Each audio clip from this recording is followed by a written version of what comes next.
comes into it besides us. Ooh, I'm getting an echo from somebody. Oh, whoever that phone number is. Oh, is that Charlie? You trying to phone in? Can you hear me, Steve? I can Yes. hear you. You can. Yep. I can. Okay, here's the first question. I'm on my swell new iPhone. How do I mute my phone?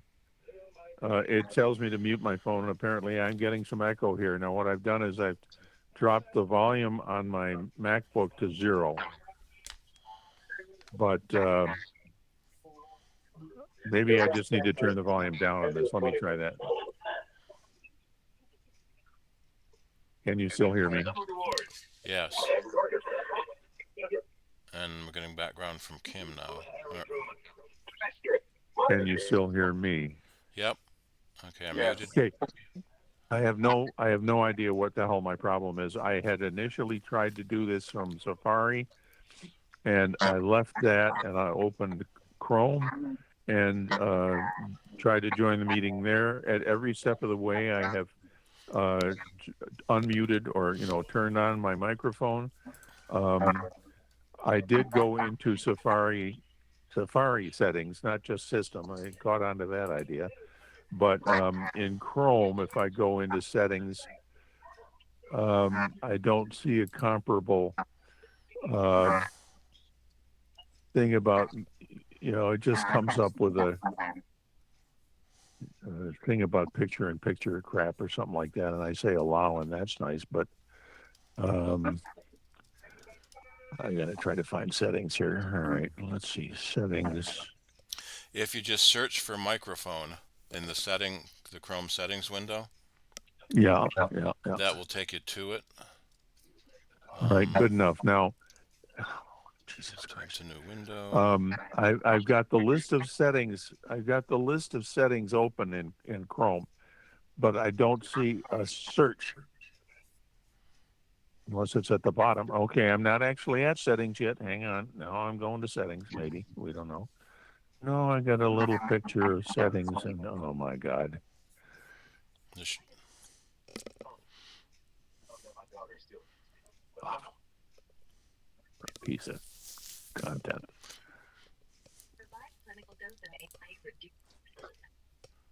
Do you see the Password search on. setting?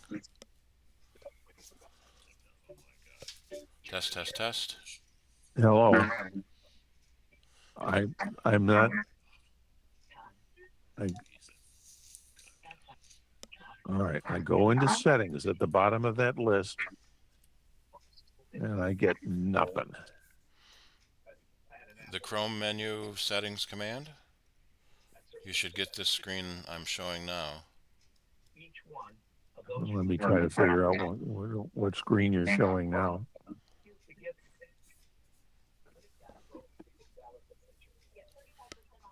Oh, that's interesting. No, I'm not.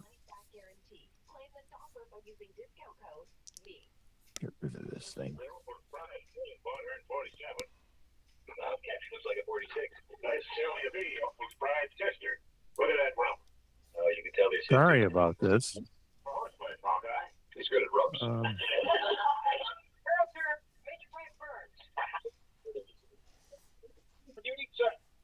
This is just idiotic. Thing is, Idiotic.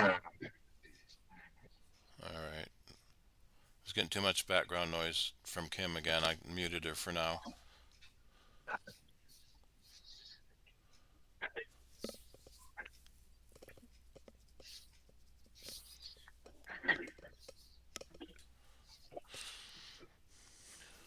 Did you get there yet?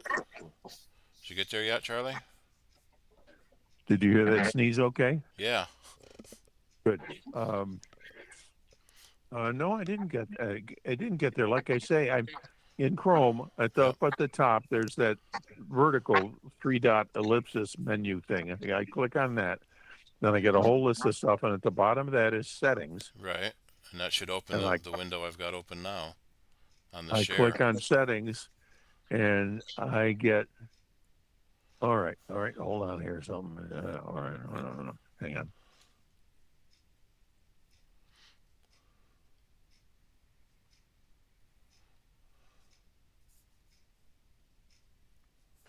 All right, I put in microphone and I get delete browsing data, privacy guide, third-party cookies, add privacy, security, and site settings. Site settings. So that's the little yellow 2 results is showing you that's where the microphone settings are. All right, meet.google, permissions, microphone, sites can ask to use your microphone. That's nice, it did. And it should say Now, allowed to use your microphone at the yeah, bottom.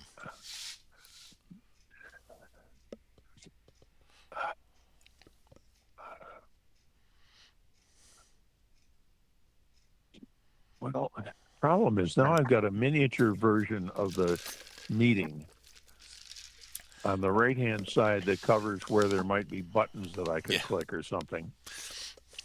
Yeah, it's trying to be and nice and still show you the meeting while you're not looking at the Yeah, meeting. it's being helpful, right. But if I click on just the screen, not on the, all right, sites can ask to use your microphone. That's nice. Yep. And Sites can ask to use. if you scroll, Go ahead. if you scroll down farther, there should be a not allowed to use microphone, and then another section that says allowed to use microphone. And allowed to use microphone includes meet.google Okay. and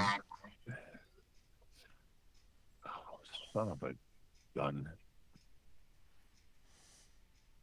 Allow. They don't suppose you can hear me. Oh well, I don't know if you can hear me. I can hear you through the phone. Let me just put the phone down on my leg and talk and see if you can hear me. Can you hear this? Yes. Was that a yes? Yes, it was muffled because it's down on your leg. Well, the other thing is that I had my speaker volume turned all. Come on. Let's try it again. Can you hear me now? Yes.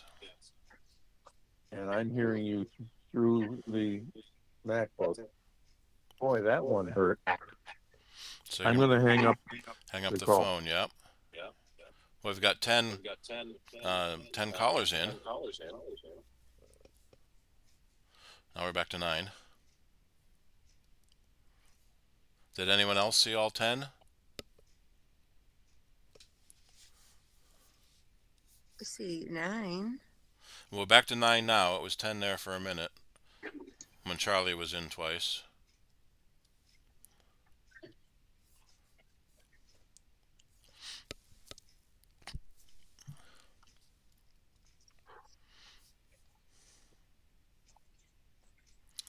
All right, I got to get everyone in the YouTube stream too.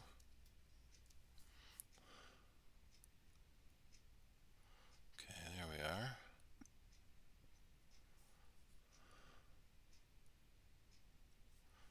All right, I'm covering the agenda. Agenda gets cut off, but that's okay. And is it working on YouTube? I can hear me. I should be able to hear everyone else too.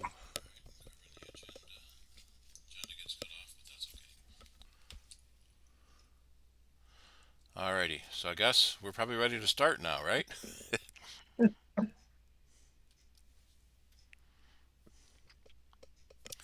me open Charlie's agenda. Oh, Charlie, we can't hear you again. We could read your lips there, though.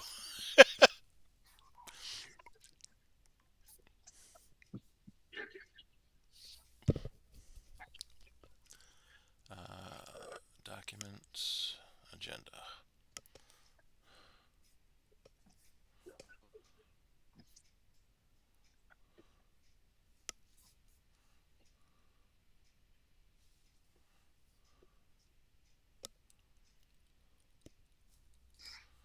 Let's see, do I have the agenda over here?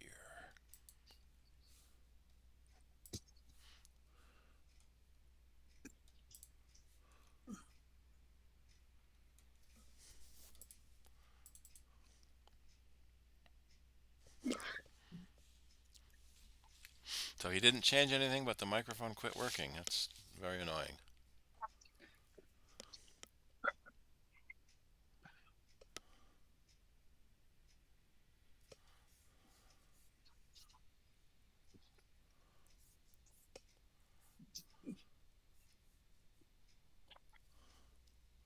Looks like he's... Can you hear me? Yep. I'm back on the damn phone. Let me know if we get a feedback, echo problem or anything like that. I can see the screen, so I can kind of see what's going on. Yep. And I can see my tile with a picture of my phone on it, and it responds when I talk. So where was the thing? Where was I supposed to find the ballot for the election? Well, it was in your email, but it's also in the top of the chat window. In the bottom right corner, there's 5 buttons. The middle one is the chat. Election ballot link. Yep. 5 buttons. Well, it sounds like you already can see the chat window. I can. Oh, okay. Yeah, I can see the chat window. I see the election link. So I just click on that thing, right? Yep. Up it comes.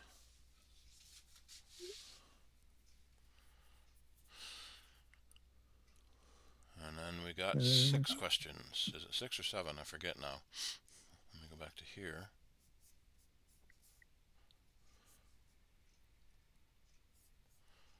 We're up to 11 votes. So Charlie should be 12 once he finishes. I'm sorry, where's this ballot? It was in your email, and it's also in the top of the chat window.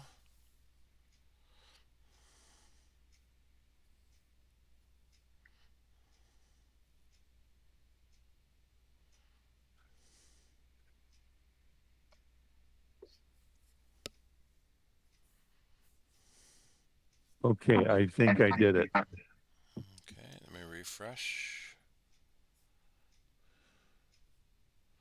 And 12 responses. Okay, thank you.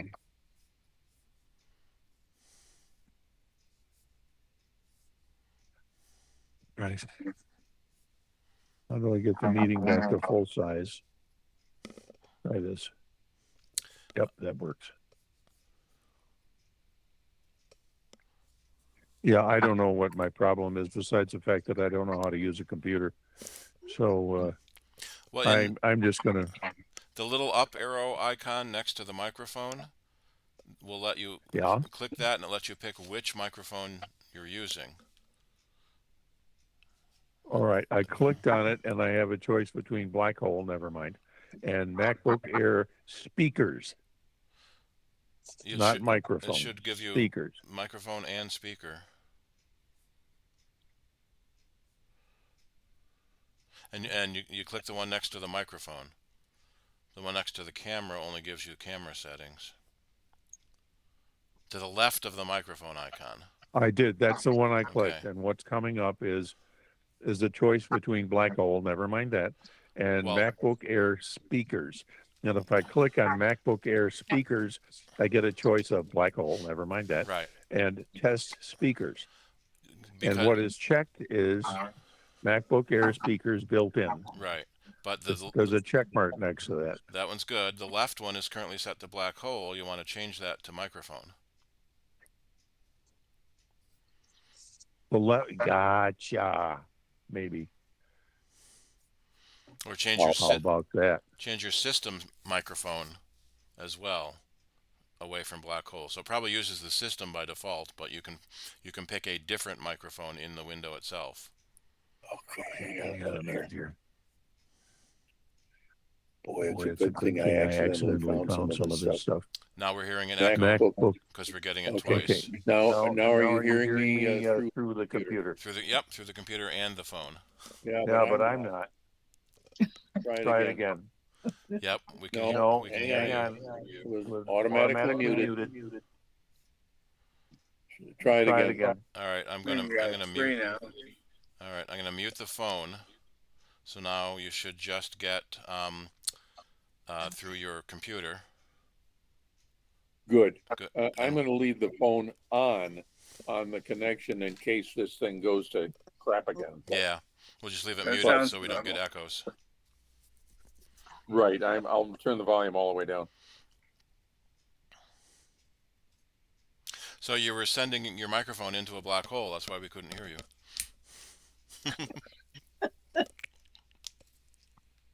All right. Well, Mr. Secretary, do you want to start the meeting?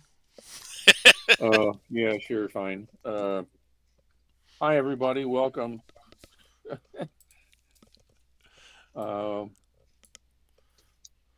Now, let me keep poking things here till I can hear you. Does everything sound okay and all that? Yep. Yep, we're good. Okay, that's wonderful. And how do I see? Okay, so there's a number 10 down there. Looks like 10 people. Yep. Um, Nope. I Now we're at expect 11. Hey, Frank. Yeah, Frank, you missed all the fun of watching an idiot not be able to use a computer. Well, I just got home, so. Well, anyway, I expect today we're going to have some Q&A. Did we also have a news topic or something going? Do you remember? New Apple products. Okay, so should we do the business meeting and get that out of the way first, and then we're clear for the rest of the thing? Probably, yeah. So, All Steve, right. did you get my vote? Let me see. Refresh. And I'm up to 14 Okay, responses. you got it. Yep. We're only allowed 40 responses until we have to pay extra, so luckily we won't need that. Are we paying anything at this point? No, it's free. Good. Okay, well, I have 7:42, so we'll start the business meeting at 7:42. We have 10 people present, I believe, for a business meeting. Am I chopping here? Am I set too high or what? My sound. It sounds You okay seem to fine. me. That sounds fine. Okay. A quorum is 10% of the membership for a business meeting. I believe we have that. Which is 2.6. Yeah. Who wants to be 0.6 of a person? Oh, I got that covered. No, wait, I'll fight you for that position. No. I'm in charge. You lose. Yeah. Um, Well, do we have anyone with missing limbs? I don't have the energy to fight. I give up. That's right. We all have an Yep. above average number of arms. I'm missing my gallbladder, so I'm missing a piece. I'm missing a prostate. Yeah. Yeah. You might have glossed by that one. The average number of limbs for people in the U.S. is like 1.7. It's got to be arms, not all. TMI to both of you. Yeah. Well, So I have his arms and legs. Yeah, I have more than the average number of limbs. So Too much information. Too much information. does this mean that the people who've had things removed are disorganized? Yeah. Yeah. All right. Pay me money and I won't do that again. Ask if anyone needs to renew their membership. As a matter of fact, Steve, my check is in the mail. Okay. Everybody else is good? Everyone in the meeting is current. All right, good enough. A ballot has been sent out. Yes. Yep. Oh my gosh, the nominating committee consisted of Rick Harrison representing a non-board member and me representing a board member. And we nominated, I can go through this. Everybody who was on the ballot. By now you've seen it. And it's basically us all over again. So does anybody want to nominate anybody else from the screen or floor, as you may wish to call it? No.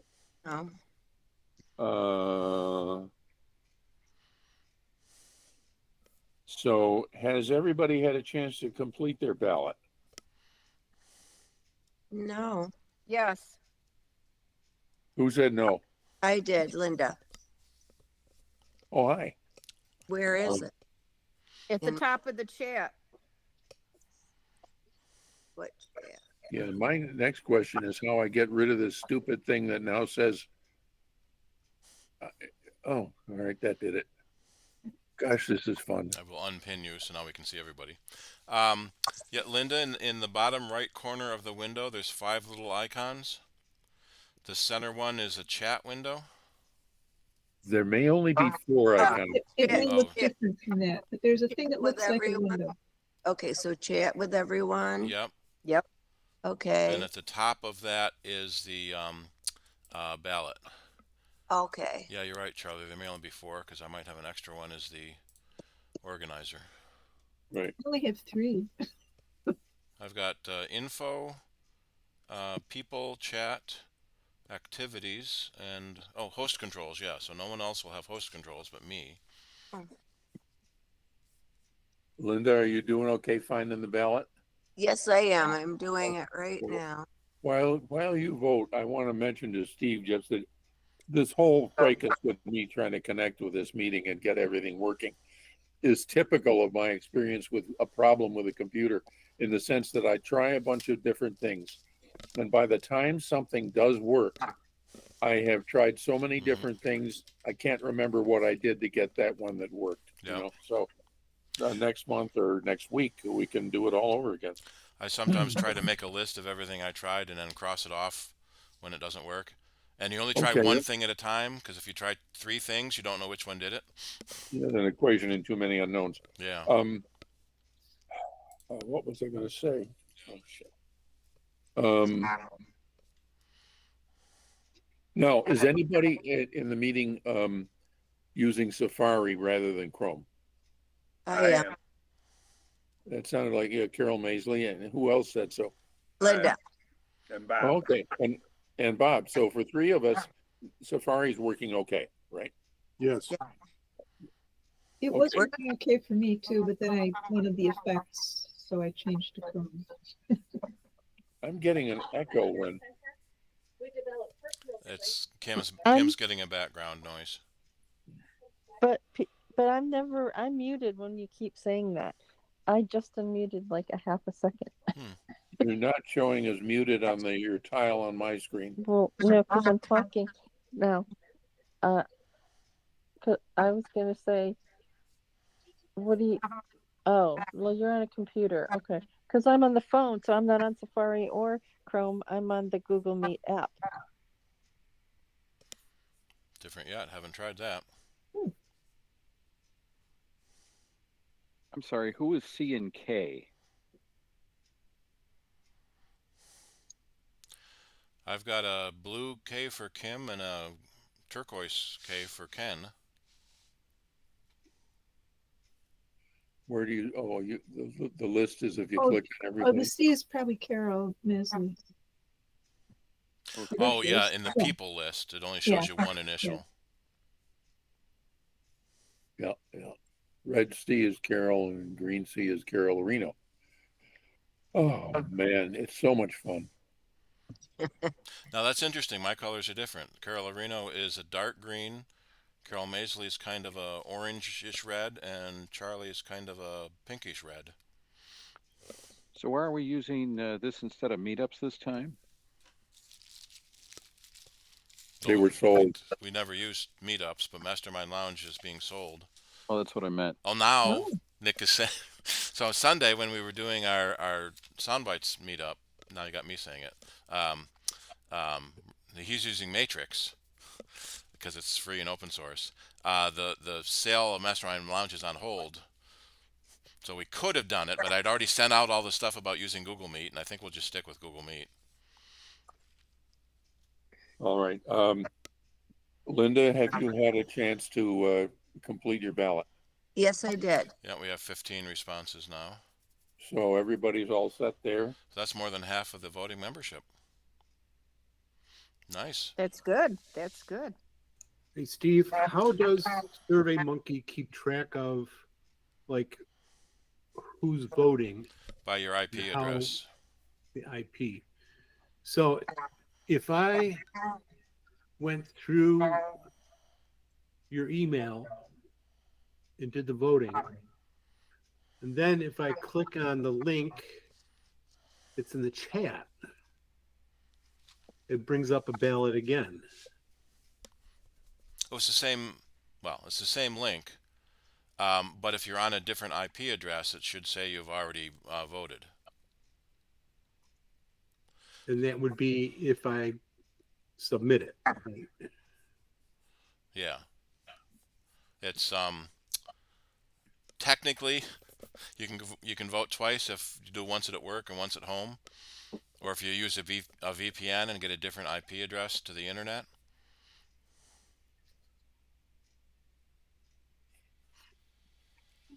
All right.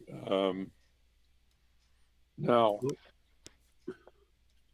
you want to say something, Ken? Nope. All right. So I guess we will have a break, after which Steve will disclose the exciting results of the voting. On my agenda, the next thing says President's Report. I think that mainly consists of everybody being patient while I read through a list of what we did in the past year. Here we go. I'm getting feedback on here, and I don't know from what. I didn't see where it came from that time. Anyway, March 2024 business meeting Q&A. April Apple News Q&A. We had 8 people. May, Ken did Carbon Copy Cloner and Super Duper from shirtpocket.com. We had 9 people. June, Steve went through a lot of what Apple's WWDC announced, and he also did a presentation on AirTags. I don't know what I'm going to do. I think it might be coming maybe from your phone. Your speaker's picking up the microphone. I don't think so, but let me just put it in the garbage can so that I know. I'll hide it. Then it will reverberate even more. And I can find mine, and it'll make the garbage can beep at me. All right, let's see. Then July 2024 was to have been the picnic, but we had the tail end of a hurricane, and we were glad we were not in North Carolina. Steve talked about photo duplicate and mesh networking. And he started mesh networking with a general history of Wi-Fi, which was very interesting. August, we did have the picnic. We had 10 people. September, we had the iPhone 16 announcement, Apple Watch 10, new AirPods, 12 people. October, Adam Engston, Chuck Joyner, 13 people. November, we had Apple News, multiple new products, lots of Q&A, 13 people. December, we had scams, frauds, and ID theft with Justin McCabe of Lifespan's Upstate Elder Abuse Center. Also, holiday gift ideas, which was a Google search by Steve. We had 14 people. January, we had the Consumer Electronics Show.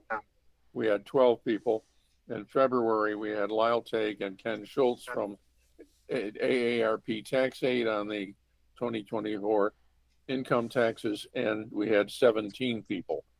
So what that indicates to me is that if we want to boost membership, we should change this into a financial advice group. Thank you for putting up with that. Could we have the treasurers and quartermasters report, please? Sure.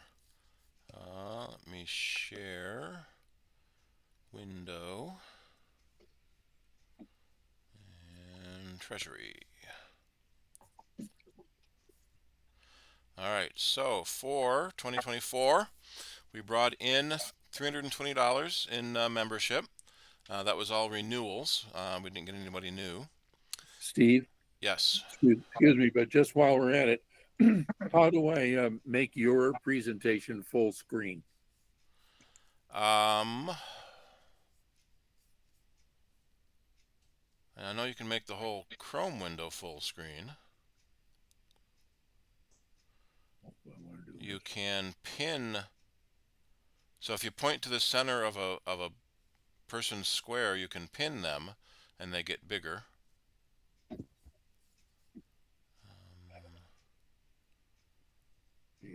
Let's see.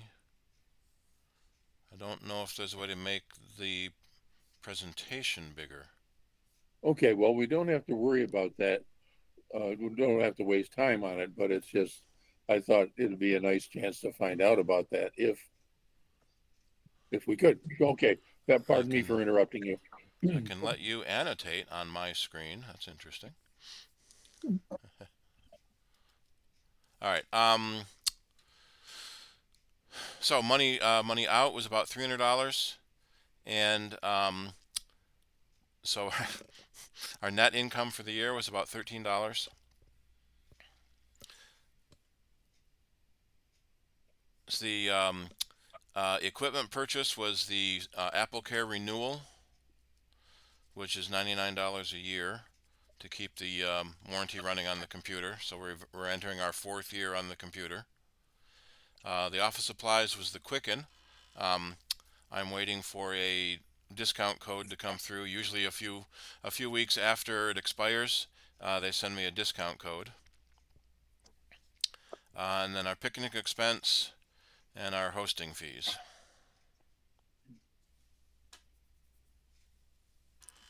And that compares to 2023, which means I need to stop sharing that window and share a different window. Share. So in 2023 we brought in about 400, but we spent about 200, so we were a little better off in 2023. The renewal fee or referral fees that used to come from Amazon hurt us when they stopped doing that program.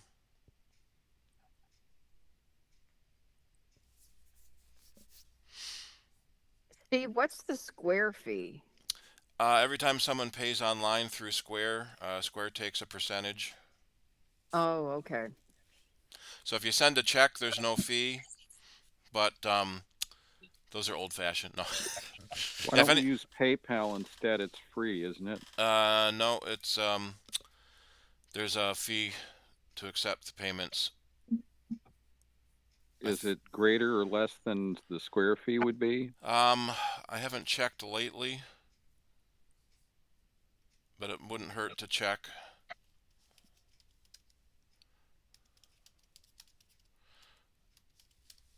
It's usually a percentage. Let's see. Well, yeah, I can do that offline. No, I don't want a PayPal credit card. I want to accept credit cards through PayPal.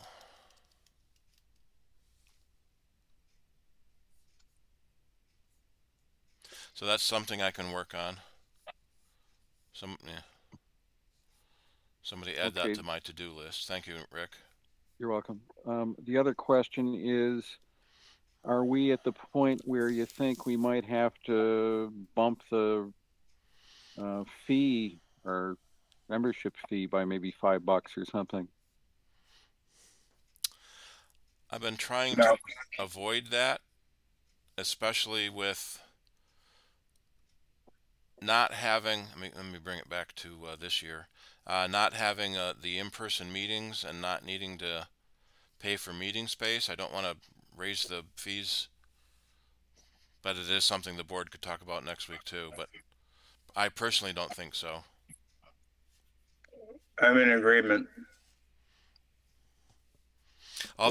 Some of the other professional organizations I belong to are $80. Unless we have to. I agree with you on that. But I'm wondering, you know, our margins look pretty slim here, and maybe something has to be done. we've got to get some other income somehow to keep it going, because the computer, once that goes, then, you know, where are we going to be at then as well?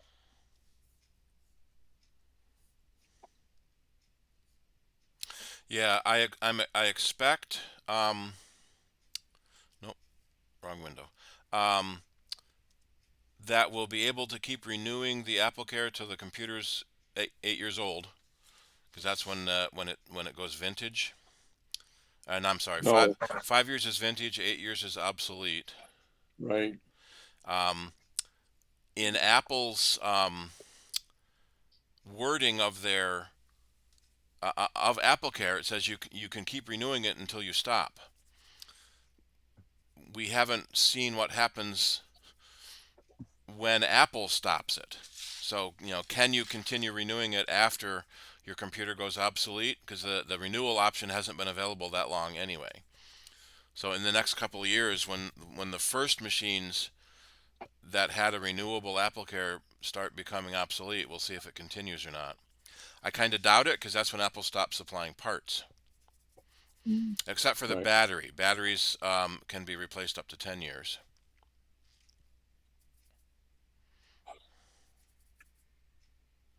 So So is this $13 our total revenue that we have? Well, the 320 was the revenue. The 13 would be the profit for the year.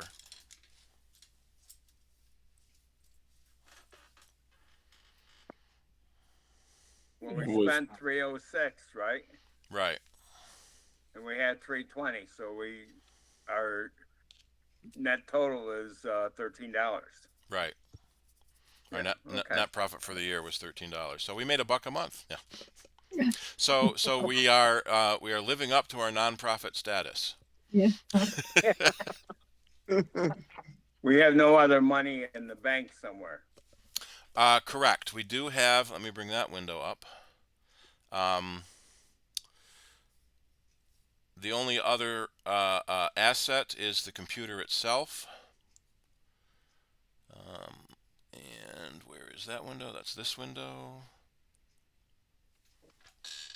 So we've got about $1,000 in checking, and the computer asset is about $1,000. You know, so roughly, we're on a 5-year depreciation cycle on the computer. So we have $1,000 in the bank. In is the that bank, right? yes. Yeah. The IRS says that a computer is 3-year property, not 5-year property. Oh yeah. Did they change it? Because it used to be 5. It used to be 5, and they've shortened it.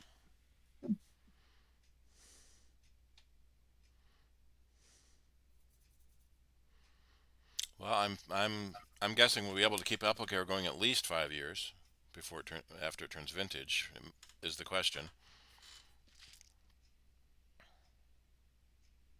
Well, I was talking about rate of depreciation. Right. So after it depreciates to 0, then that's when you start thinking about replacing it, right? Excuse me.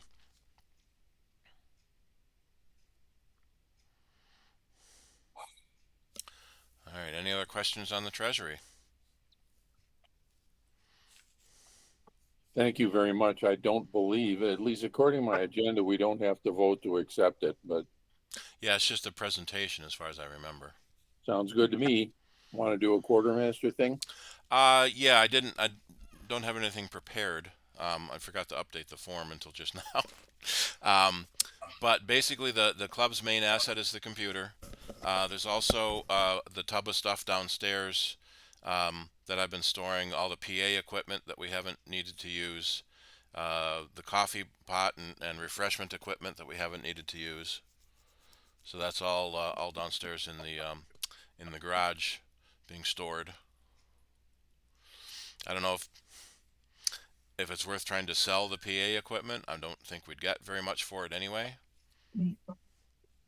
And we still use it at the picnic, so that's useful. Yeah, we use it for the picnic, and it's nice to have it available for other uses. Yeah. if the need comes up. You know, if you folks ever decide you want to try to do some kind of a big auction thing again. Selling it would be more trouble than it's worth. Probably.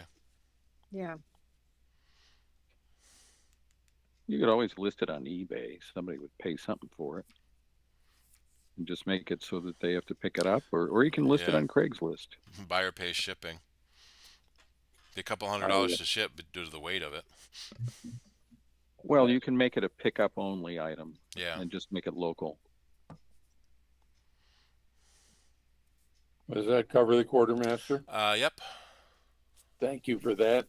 Now, according to the agenda, there would be a break, but I think we might as well, unless anybody really needs one right now, we might as well just wrap this up and then we can have a break later. That sound all Sounds right? good. Sounds good. All right. Steve, what are the exciting results of the election? Well, let me refill my bottle there. Drum roll. Drum roll, yeah. And we'll present window. Survey Monkey.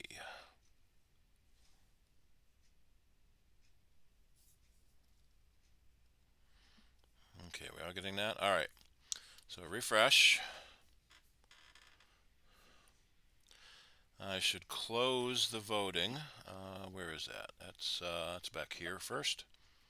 So we had 15 votes. We will close it. Yes.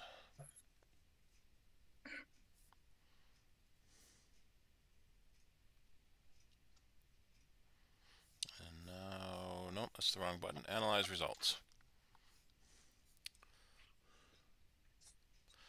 So, for the matter of president, 100% for Shirley. The vice president programming, 100% for Ken.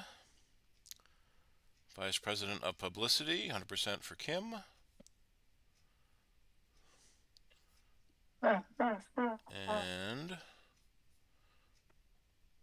keep scrolling.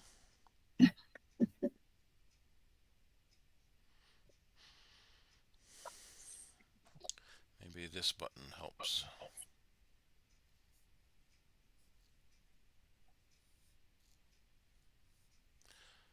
No. That just shows each. So here, that shows your IP. If you know your IP address, you can tell where you came from. Then your vote was counted.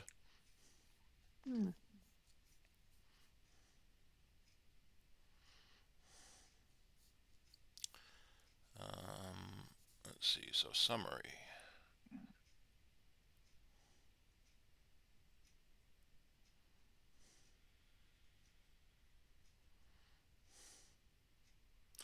Come on, monkey, jump. It says it's loading. Maybe that will like Chrome better. Let me switch over to Chrome and see while that tries to load.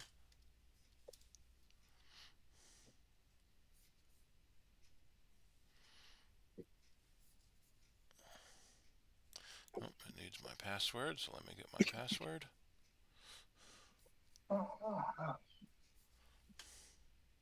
Is it asking you to try a new dashboard? I'm trying to load the question summary. Let me see what new dashboard does. Our summary's loaded. 1, 2, 3, and that's where we stop. Oh, well, it was worth a try. Yep.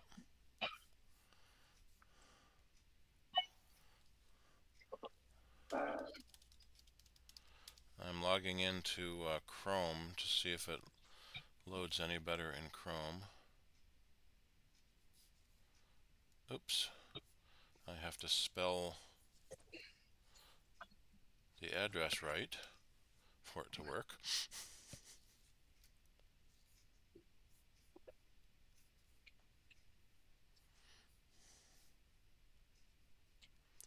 Okay, accept.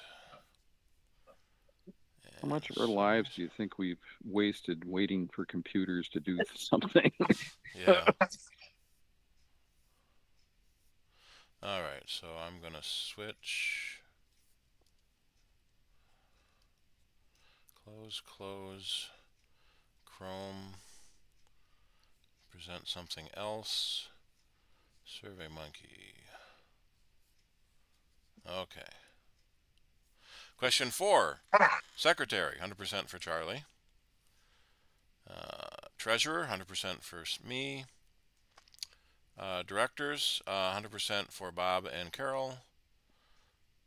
So everyone was elected with 100% of the vote.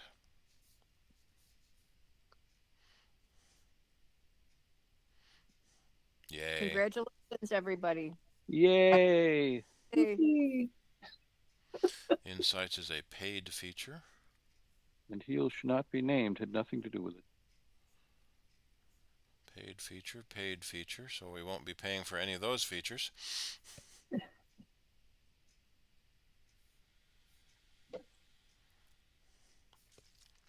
right.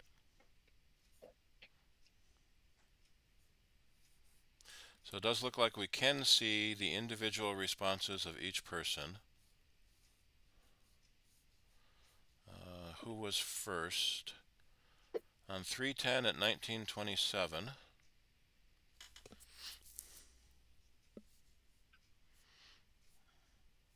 Yeah, it doesn't say who. It never asks who you are. It just logs your IP address so that you can't vote more than once from the same IP. And then each answer. All right, so yeah, congratulations to the new board. Yay. And there was much rejoicing. Yay.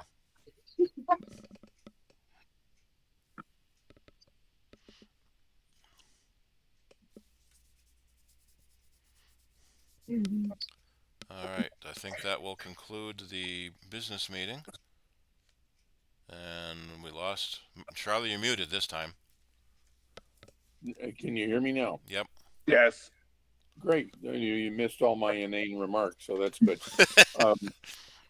So there's no old business, right? And is there any new business? Speak now or give up? Nope, that's great. Well, I think Oop, I don't know if hold it on. would be new business here. Well, for the board should look at taking PayPal payments to see if their fees any less than Square. Right. And Rick, what was your other suggestion? I don't remember now. I have to go back and look at the. I think I was talking about the depreciation on the computer. That's right. And whether or not we should raise our fees. Yep. By $5. So those are 3 things the board can look at next week.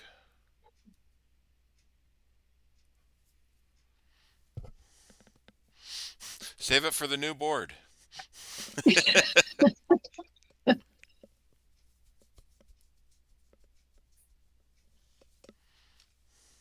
Any other new business? No. Thank you very much. Is there a motion to adjourn the business meeting? I so move. I And second. that was Carol Areno and Carol And I Mason. second. Yep.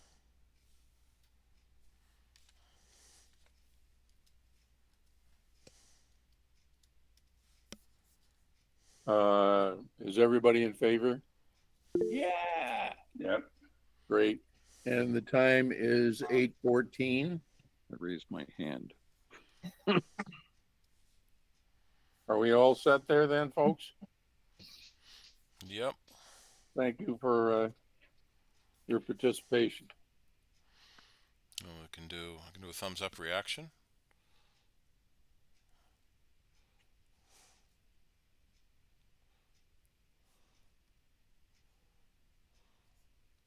So, there's the full screen option. Well, that's the whole meeting goes full screen. that's right. Yeah, I found and tried that. But Did you try Spotlight? It makes the presentation kind of big. why are people's names floating up across the window, Steve? Everyone who has just now discovered the reaction button in the middle of the bottom row. Yes. There's a couple of other icons up here. I'm really hesitant to. I haven't discovered it. Where is that? Don't know where it is on the phone. It's the smiley There's a little face smiley thing face for Yeah, icon on it's the a emojis. computer. smiley face, and it's a lot of fun.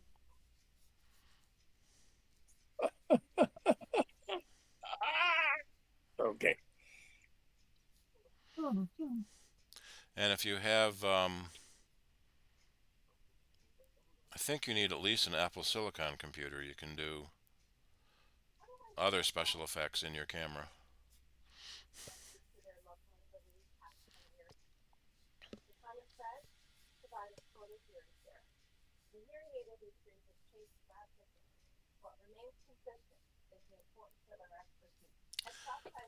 Alrighty, there we go. You see that doesn't work very well. The background replacement doesn't work as well if you don't have a green screen.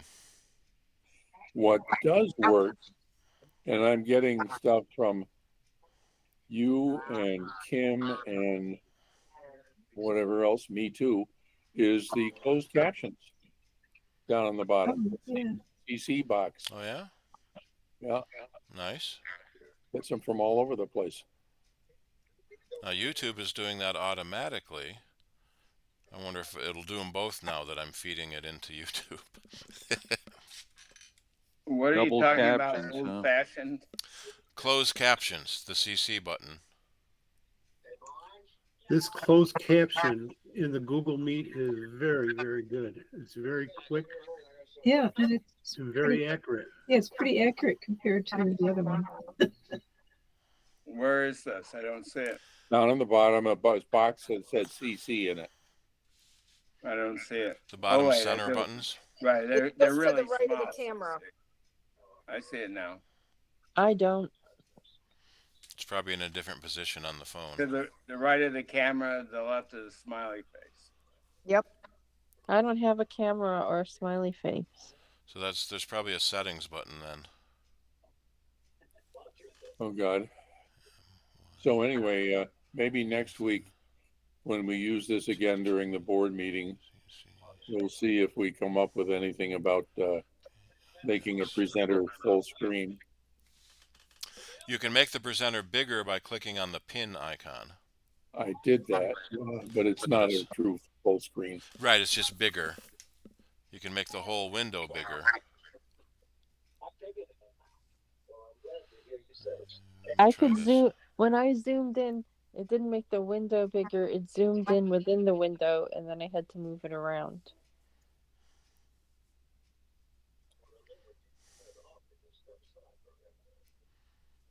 So yeah, Kim, in the phone, in the 5 buttons at the very bottom of the screen, there's the microphone, or leave the meeting, the camera.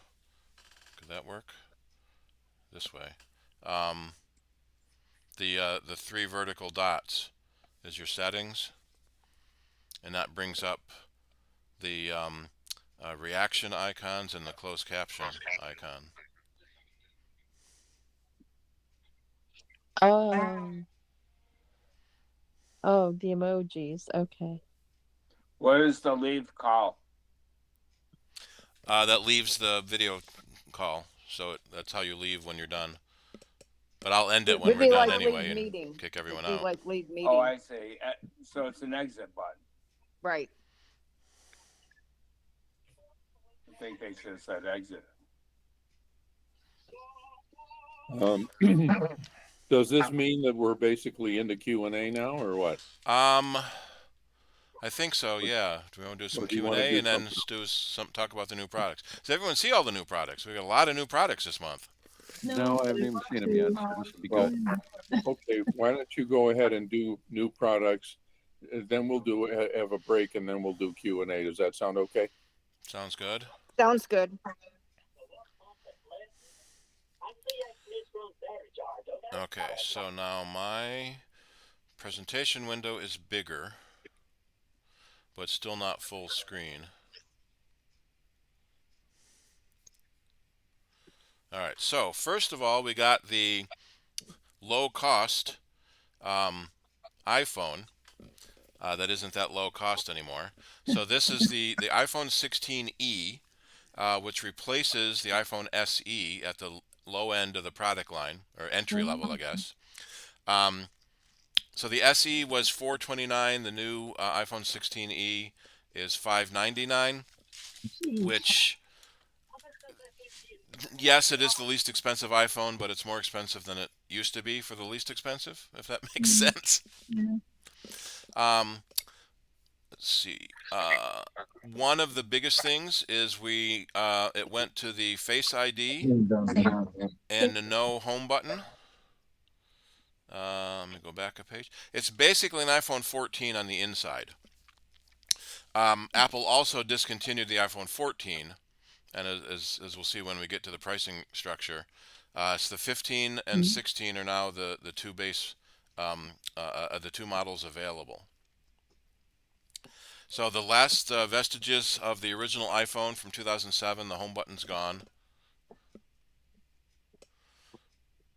It's a single camera versus the dual camera, or on the 16, or the tri-camera on the 16 Pro.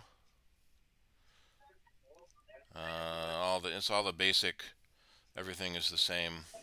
Now, what's interesting, it does have the action button, but it doesn't have the camera button.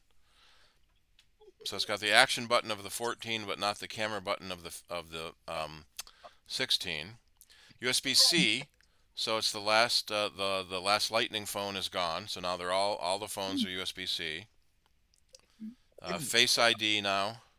Does it use a MagSafe charger too?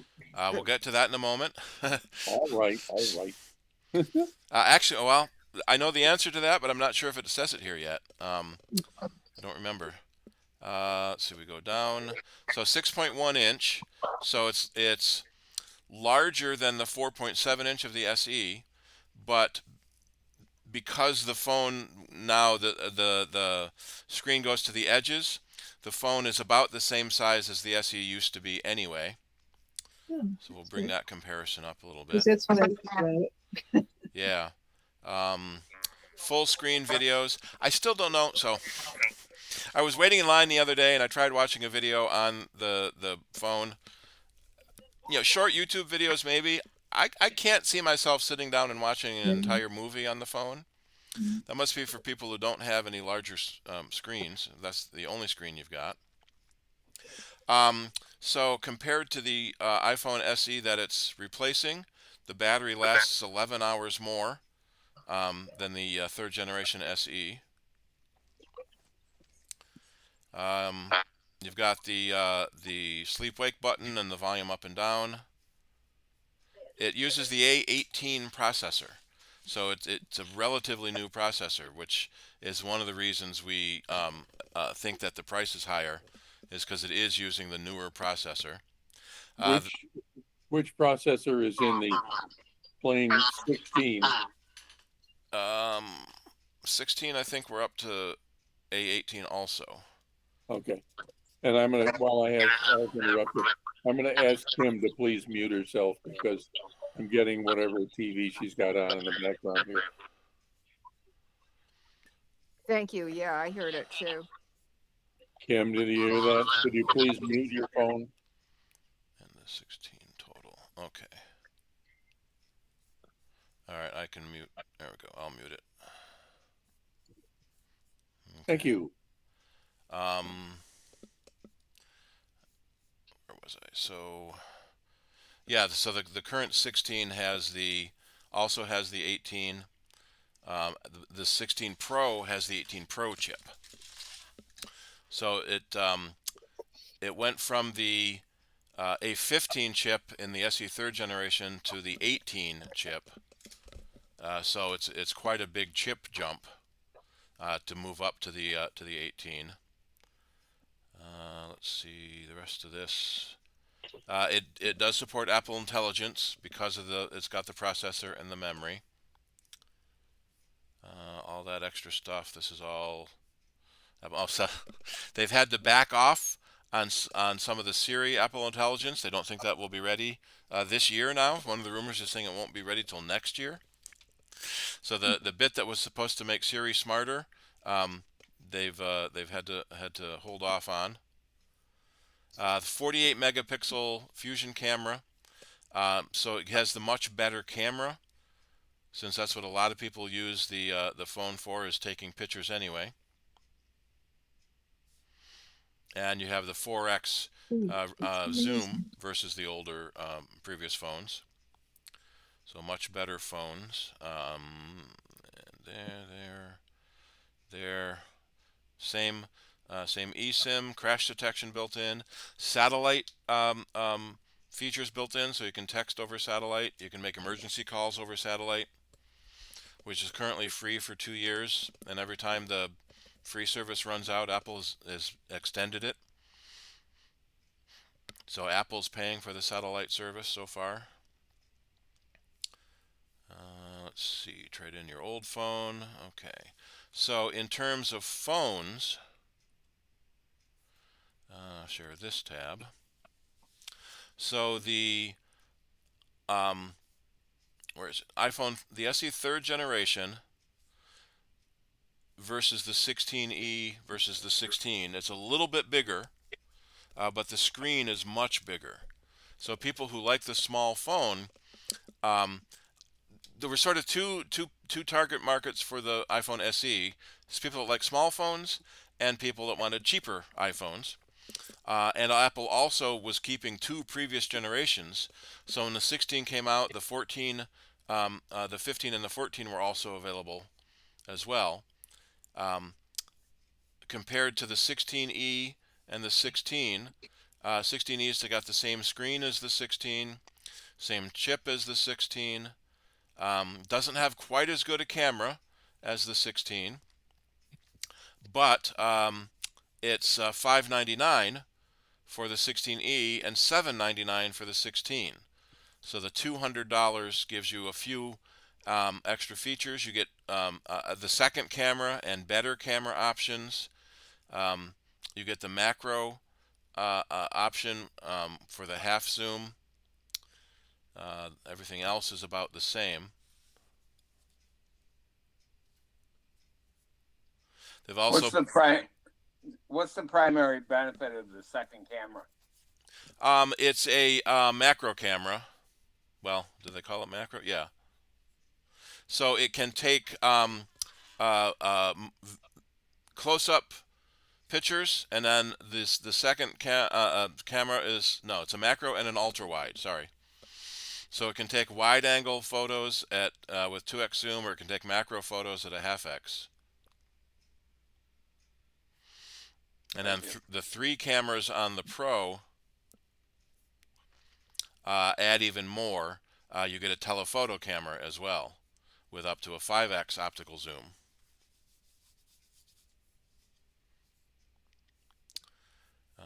And what was I just? Oh, they've also on the 16 they've doubled the storage capacity. So the iPhone SE used to be $429 for the 64 gig. It was $599 for the 128 gig. So if you look at just in terms of storage, the price did not go up, and you're getting all the extra features. For the Apple product line now, let me scroll back to the top and go to phone. You can still get the 15 if you want to. But they've also discontinued the 14. So we've got 15, 16e, and 16. So if I move this up to the 15, so the 15 starts at $699, and it's got a less of a chip than the 16e. So you're paying more and getting less in terms of chip, but you are getting that second ultra-wide camera. So there's a couple of options, a couple of reasons to go for the 15. The other is the colors. There's more colors available in the 15 than there are on the 16e. And then on the 16, it's the plain 16. You've got different colors yet. So I know a lot of people buy the phone by the color that's available. So this is a sort of a pastel pink, and this is more of a, I don't know, vibrant pink on the 16. So now phones starting at $599, $699 for the 15, $799 for the 16. See, 16 Plus is $899. 16 Pro is $999. 16 Pro Max is $1199. Or if we max everything out, which is always fun to do, so we'll do the Pro Max. Let's get it in the desert titanium. Go to the full terabyte. You're at $1599. So your phone can cost more than your computer do. Yeah. But you can get a trade-in if you're trading in. So it's $630 if you're trading in also a 16. Yeah, 15. If you have a 15 Pro Max and go to the 16 Pro Max, you can get up to $630 trade-in. So we have a new phone at the low end of the product line. And then in the iPad line, so last Monday there was Tim Cook tweeted, "There's something in the air," and on Tuesday they released the iPad Air, and we go, phew, because we have a lot of computers available. We were glad it wasn't a MacBook Air. So the new iPad Air 11th generation also works with Apple Intelligence. I'm sorry, iPad Air is 7th generation. More colors different colors available again. 13-inch and 11-inch. So you can get the bigger screen at a lower price on the iPad Air. And it's got the M3 processor in it now over the M2, so it's a faster processor. Apple Intelligence built in now. This is all the Apple Intelligence stuff. And if we go to buy, so that starts at $599 for the 128 storage. So the price is the same as the previous generation. So if we go, let me go back to compare. Let's see, we go to the iPad Air. Go 13-inch and 11-inch M3.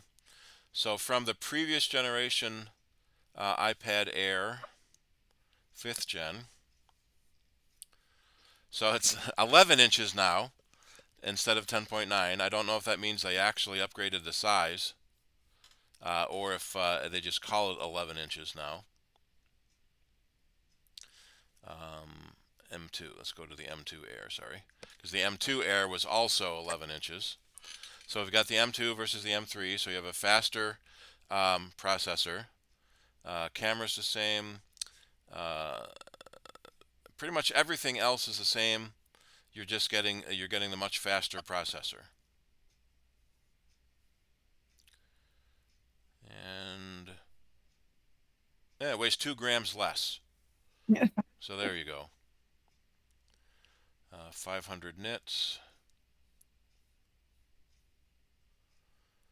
Better video ProRes. So if you're shooting video on it, that works better on the M3 version of the Air.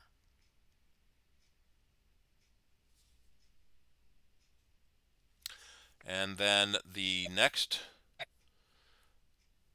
they updated the iPad Nothing, or iPad Original, and they updated that with the A16 chip, which, surprising, oh, I never answered your question, Charlie. The iPhone 16e does not support MagSafe, which we were all very surprised about. Thank you, because I just bought an iPhone 16, and then, of course, a few weeks later, they come out with a cheaper version. But at least mine does use the MagSafe. Yeah. What? Yeah, The I'm most, sorry. I interrupted my own thought. yeah. What was the what was the processor in the plain original iPad? Yeah, let me get back to their iPad compare.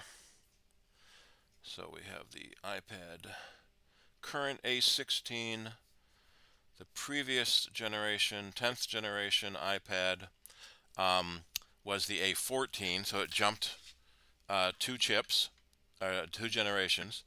But Thank you. the A16 does not support Apple Intelligence, Eh? which is interesting. We think we expected the 17 Pro, like the iPad Mini, but they stuck with the 16, and we think because to keep that 349 starting price. They didn't want to raise the price of the iPad, so it doesn't support Apple Intelligence. But there's a lot of people who don't want anything to do with Apple Intelligence or AI, so that may be a bigger market for them. Let's see, that's the same. Everything else is the same.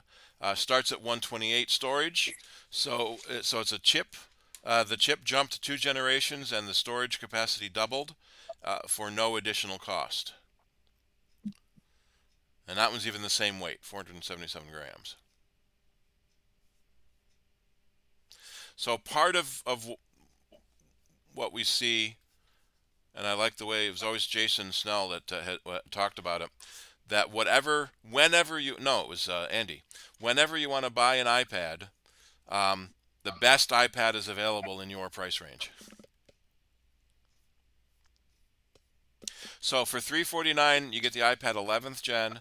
If you do want Apple Intelligence, then you would have to go up to the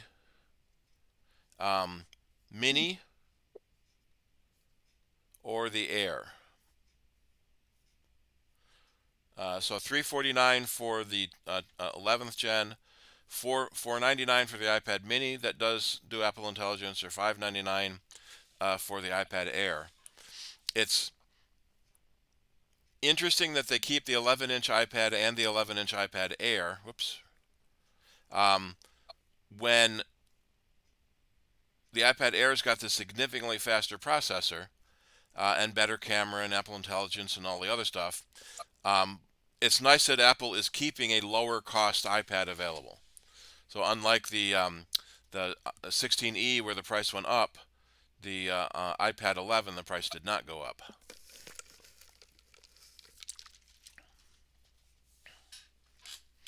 So that was last Tuesday on the new iPads. Oh, so I should say we now have sales at MacAv on the yesterday iPads that we had left in stock. Fortunately, we didn't have too many iPads in stock. So that was all on Tuesday.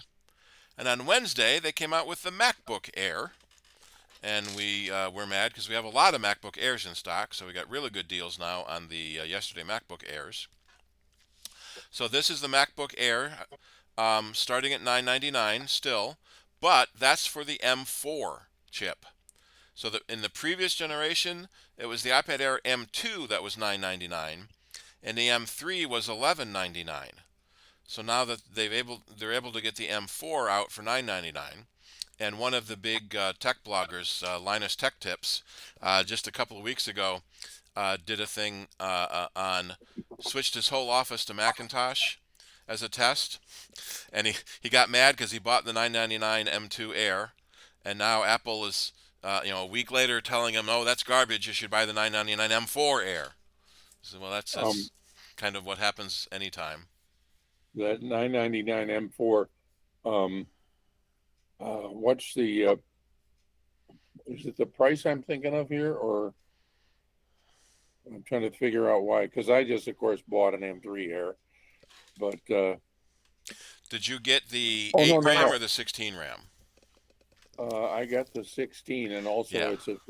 it's a 15-inch screen. What size is the screen on that 999? 13. Okay. But the 13 and 15 inch models are available.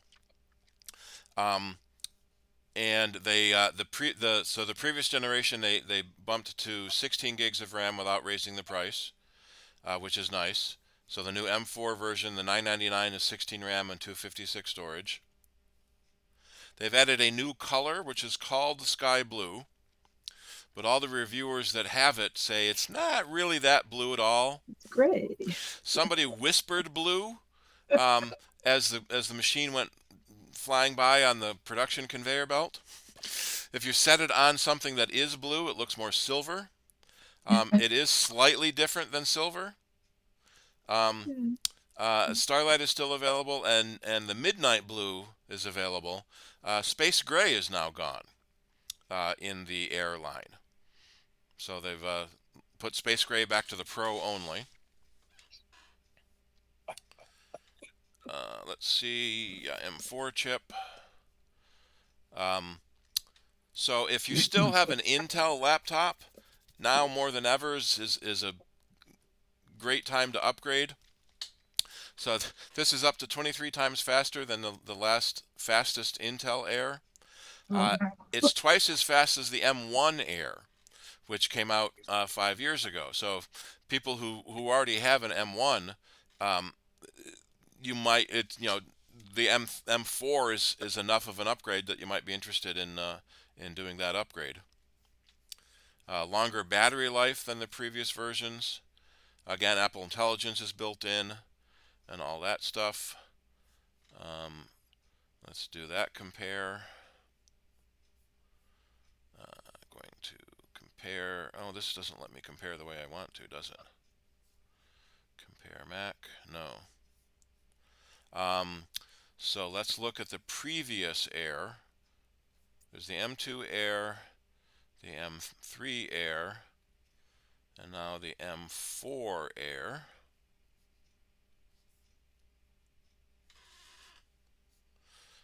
So M2, M3, and M4. Then we can let's replace this one with the 15-inch Air. So $11.99 for the 15-inch Air, 16 RAM, 256 storage.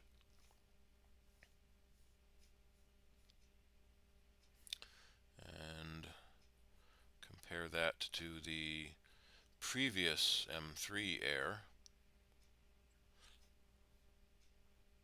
So you're getting more memory possible now on the M4, up to 32 gigs. The 24 gig upgrade was interesting because you were going from 16 to 24, so you only got 8 more instead of doubling more. 2 terabytes of storage available. So if we go to and say buy, let's see. So let's start with the 13 and we'll max it out. Well, let's start at the low end. So we can go to a faster M4 processor that has 2 more GPU cores. So if you're doing graphic intensive things, you might want to go for the extra GPU cores. 32 gigs of memory, and the 2 terabytes of storage is still only $2,200 for a maxed out 13-inch, which is less than they used to be for a minimum configuration.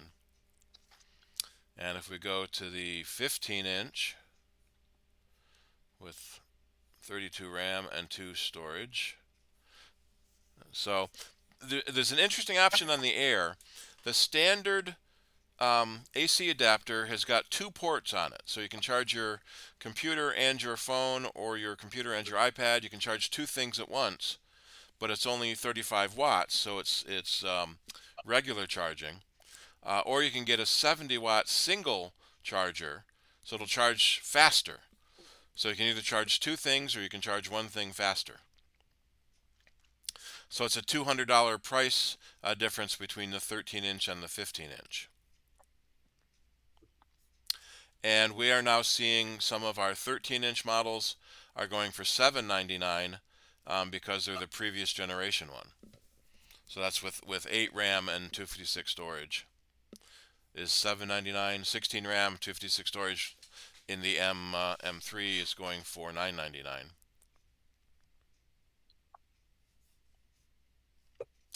And then, interestingly, with the entry-level MacBook Air, they also upgraded the Mac Studio, which has been languishing behind with still an M2 processor. When even the MacBook Airs had M3s and the MacBook Pros had M4s. The fastest, theoretically fastest computer still had the M2. So now the Mac Studio, the price did not go up starting in 1999, but now that includes the M4 Max option, which is two M4 Ultras tied together. I'm sorry, M4 Pros tied together. But strangely, the M3 Ultra, which is a faster chip than the M4 Max, because the M3 Ultra is two M3 Maxes together. So it's a little confusing that the M3 is faster than the M4. But the Ultra versus the Max makes the difference. Same number of ports on the back. The big difference is in the cores. So the M3 Ultra has twice as many CPU cores, twice as many GPU cores, 5 times the amount of memory available, half again more bandwidth for the memory. So we're seeing video editors, especially doing 6K or 8K video, and AI learning models, rendering engines up with that 30 GPU cores. Let's see. Yeah, 18 streams of 8K ProRes video playback. So if you're doing extremely high-end video or complicated video, you can have up to 5 displays connected at once. Oh, that was the other thing they added on the MacBook Air. You can now do 2 external displays and keep the MacBook Air screen open for 3 displays total. The previous M3 model would only drive 2 monitors, either the internal monitor and 1 external, or 2 external with the internal closed. So if you want a low-end machine but still have a lot of monitors, you can do that. Let's see. So everything is significantly faster than the last Intel iMac with the i9 processor in it. And then the M3 Ultra is even faster. 24 streams of 8K video, 8 monitors. I think it's 8 4K monitors, 6 6K monitors, or 4 8K monitors. So you can really plug the monitors into it. And even faster than the old Mac Pros as well. And again, all the Apple Intelligence stuff. So if we start with the M4 Max processor, which only has 40 GPU cores in it, we can go to 128 gigs of RAM. We can only go to 8 terabytes of storage. So we're at almost $6,000. But if we upgrade that to the M3 Ultra, we can go to 512 RAM and 16 storage, and we're at $14,000. So a lot of people have made notes and comments and annoyances about this. 16 terabytes of storage is almost $5,000. 512 gigs of RAM is almost $5,000. You'd be better off getting as little internal storage as you can and then using an external storage drive. In terms of price, the external drives are always going to be slower than the internal. But if you want as fast as you can, then you get the internal. Now, $14,000 is a lot, but it doesn't match the $60,000 of the Mac that the Mac Pro used to be. And surprisingly, well, or maybe not surprisingly yet, they have not upgraded the Mac Pro, so that's still based on the M2. So let's max that one out with only 76 GPU cores, only 192 memory, and only 8 RAM. So a maxed out Mac Pro is less than a maxed out Studio because the Studio is faster. Pretty much the only reason to get the Mac Pro over the Mac Studio is the PCI slots. If you need the 6 PCI slots for additional expansion, then you go with the Mac Pro with the extra storage. Now, if you just want a fast, small computer, you can go with a Mac Mini Pro. So if we go down to the Mac Mini Pro, so that has the M4 Pro chip in it, so it's more yet. Doesn't have as many ports, only has 3 Thunderbolt 5 and 2 USB-C ports on it, where the Mac Studio has 4 Thunderbolt 5s and 2 USB-As. But, 64 RAM, go up to 8 terabytes of storage for $4,000. We had someone just order this for video production. You have this tiny little box that fits in the palm of your hand that does massive rendering. So if you're doing 3D modeling, render farms, things like that. Even the base config, 24 RAM, and see, I don't know if I could live with only 1 terabyte processor at 1500. When you think of what the computers used to cost to get that high, the new ones are all the less than that they used to be. It's so funny to see this little tiny Mac Mini. Is there a picture here of someone holding it again? Yeah, little tiny Mac Mini sitting next to a giant monitor, because most people like to have giant monitors now. The Mac Mini will support, I think it's 3 displays. We got to go back to tech specs for that. So if you need more than 3 displays, then you would have to go up to the Studio. Yeah, so the M4 would do 2 6K and 1 4K. The M4 Pro will do 3 6K.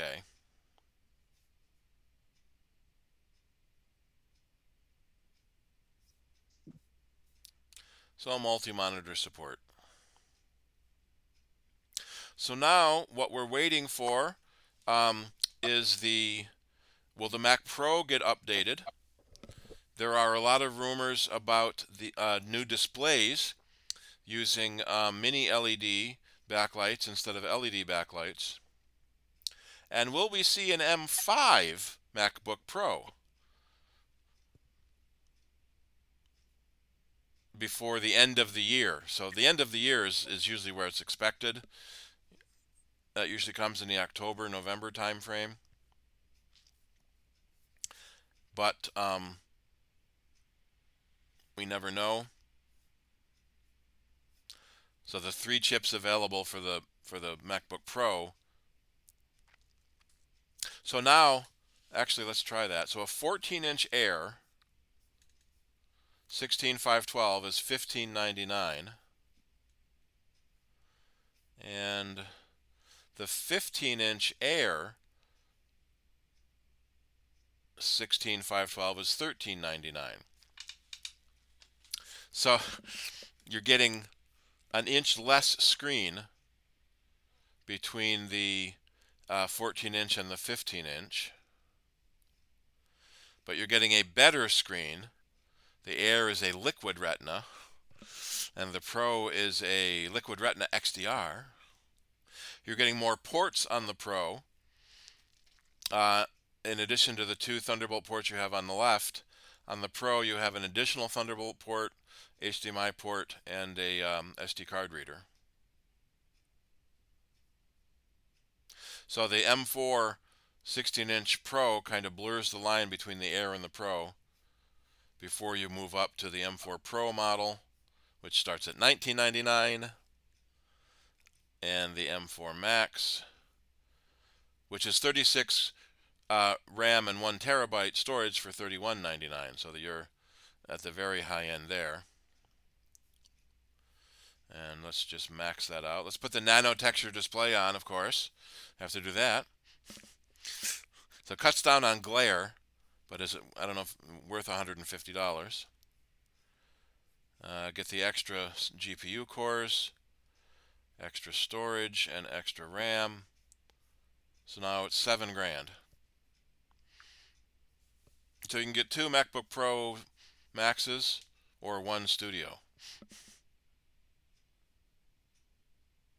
It's always fun maxing everything out. And then I'll add it to my bag, and in a few days, Apple is going to say, "Hey, you left something behind in your bag. Can we ship that to you?"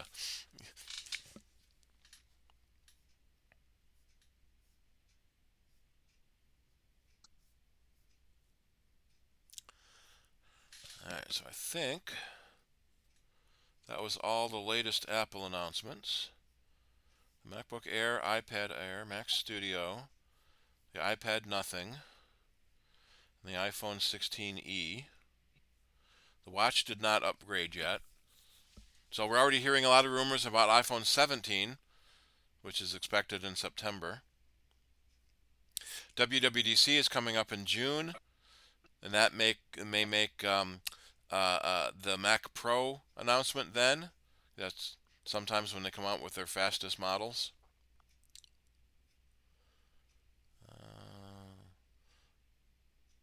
Has anyone watched Severance? New season available. The Gorge I haven't seen yet. I want to see that. So all the new shows available on Apple TV Plus. MLS Season Pass. They had a free option for T-Mobile customers to get MLS for free if you're into soccer.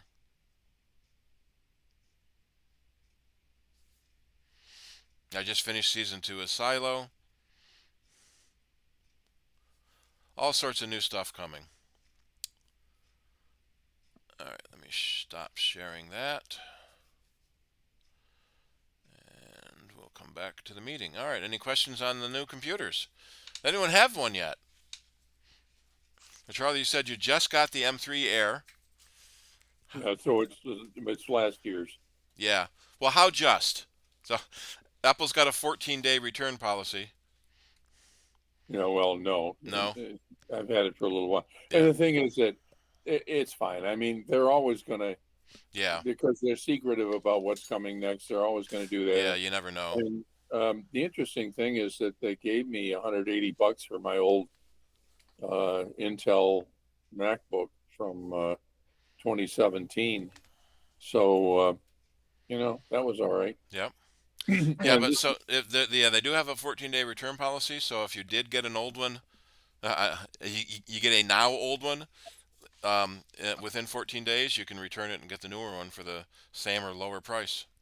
Actually, I already joked them around on that because I initially got a silver one and I decided I liked the starlight color, so I took it back and exchanged it. And in the store, it looks different, but at home, the starlight just looks like dull silver to me anyway. It so much depends on your ambient light and what colors you've got on it. Are those gold curtains behind you? Yeah. They look kind of goldish, so maybe that gold reflects into it. Yeah, who knows? I do have when we get to Q&A, I just remembered a third question I've got. But do we, unless anybody else has anything to say right now, do we want to do a break and then do Q&A? Well, Rick has his hand up. Did you have something, Rick? He turned his camera off, but his hand is up. He's had his hand up for a while. Yeah, I didn't notice it because I was looking at the other window. Right. And I don't see how to put his hand down. Slap it on the back. Yeah. Yeah, it's funny, Bob. I was going to say the same thing. Great minds. Yep.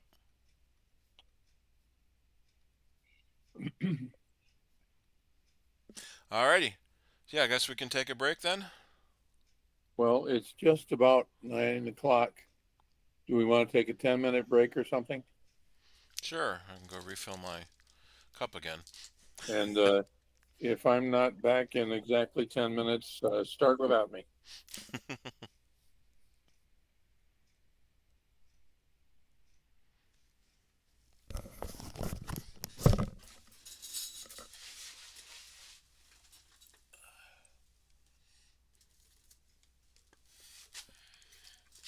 Will Siri not set an alarm while I'm already using the audio here?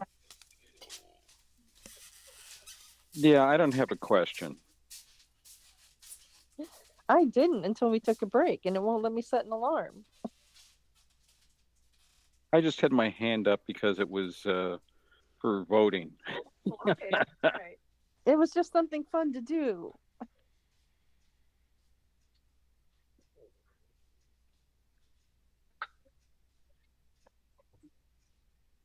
Mm.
Alrighty.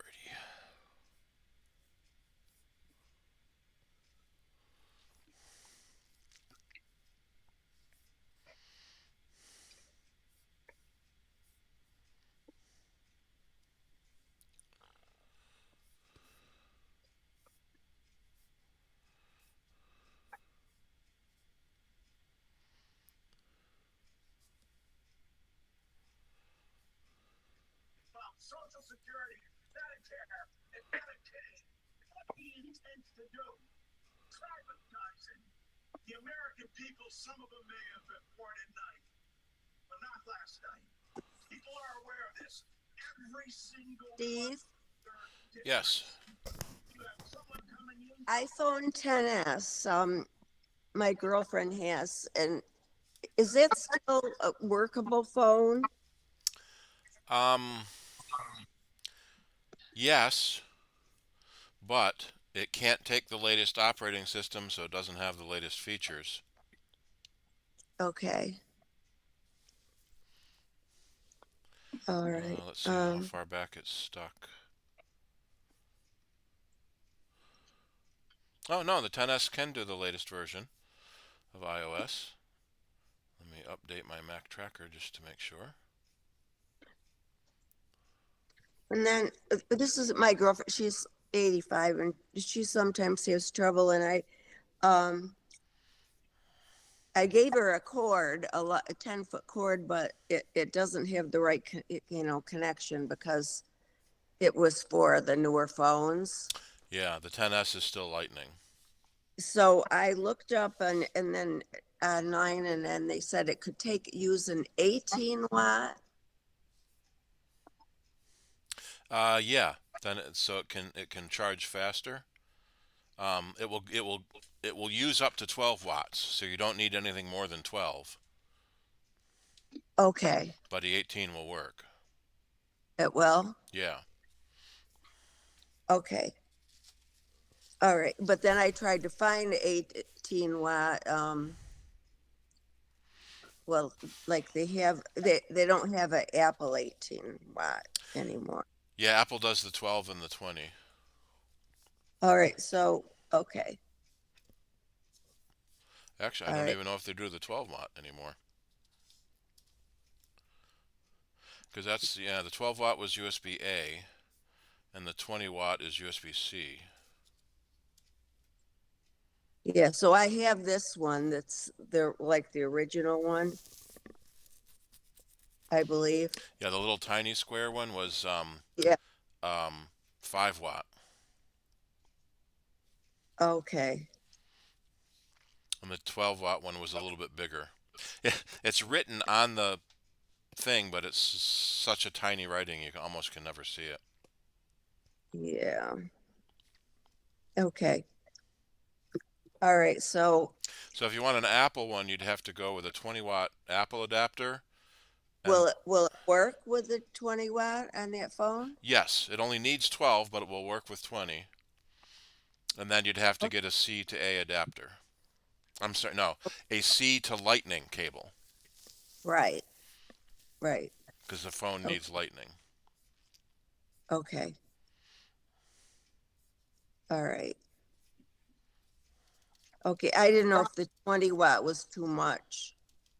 No, the phones are smart enough that they won't take any more wattage than they can handle. Okay. So, there are some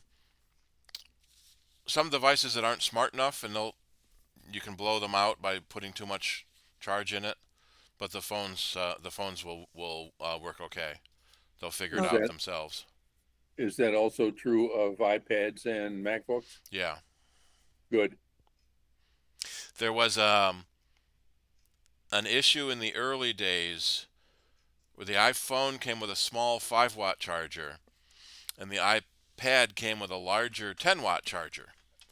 And if you got them backwards, your phone would charge really fast and your iPad would charge really, really, really slow. Okay. So that's why that Apple 35 watt charger is interesting, because it has 2 ports on it, so you can charge 2 things at the same time, and they each would get what is that, 17.5 watts?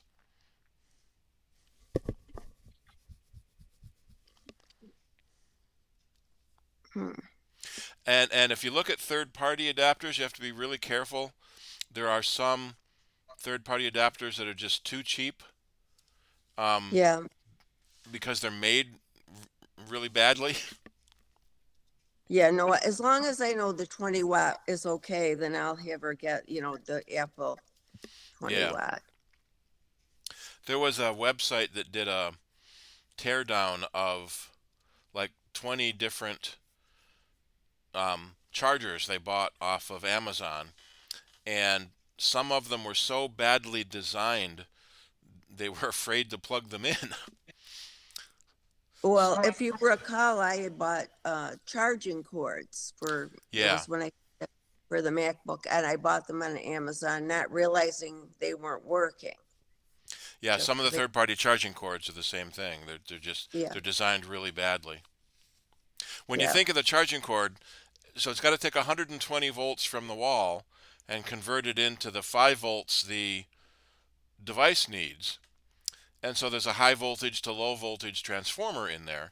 And some of the um, um, crappy chargers and cables had no insulation between the high voltage and the low voltage. So they could easily short out. Mm, okay. Do you have a question, Bob? I think we I just do. jump right in case I don't see the hand raising. Okay, I do, and it has to do with Blue Sky. Does anybody here use Blue Sky?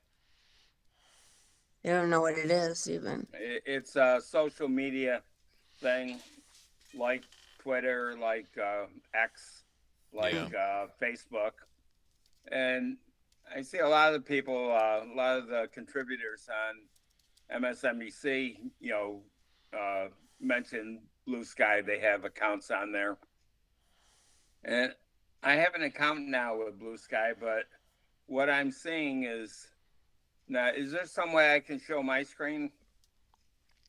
Do you have a share or present button in the bottom center between the smiley face and the hand? There's something there. It says present now. Yeah. Press that. Press that and then pick the window you want to share. Let's see, allow to share window. And this is the window. Okay, that's the blue. That's what I'm getting from Blue Sky. Now I looked on YouTube and I see something that it shows content, but oh, I see. I didn't click to share this window. So now you guys see it there, right? Yeah. So you have to follow people before you're going to see any content. Yeah, but I don't know how to do that. I don't see. Yeah, how do I follow people? How do I get to where it is? If I go on Facebook, I would see lots of other stuff. There's a search bar at the top. I'm trying to log into it now to see. So a lot of people have gone to Blue Sky Social from Twitter. A lot of people have gone to Mastodon.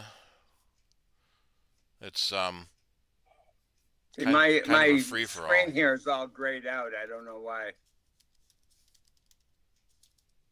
It's got the pin, and you can't unmute someone, and the third one says you can't remove this presentation. I don't know why. Those are the presentation controls.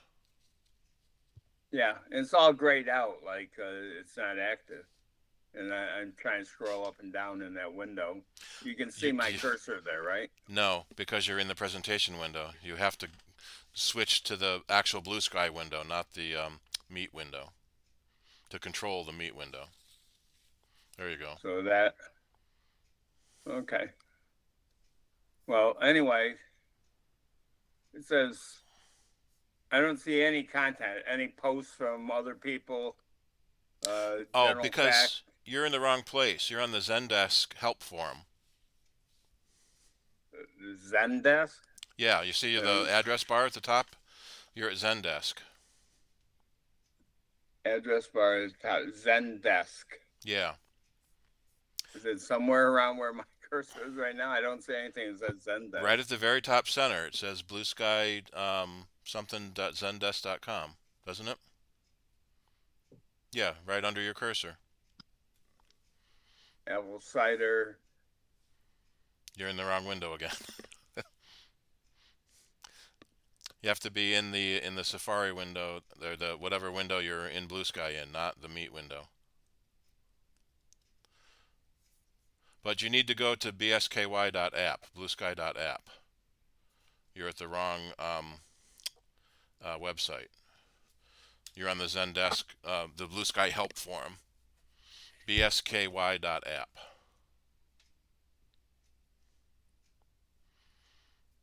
Okay.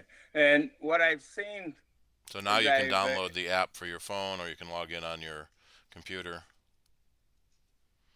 yeah, I don't use the phone. I'll tell you, I'm nonplussed about how many people use their phone. I see them playing poker on it, watching movies on his fucking little phone, and I don't get it. I use a 27-inch screen. That's my preference. So I want to use Blue Sky, but I don't want to use it on a fucking phone. Excuse my French. But okay, so this is bluesky.app, and this is different.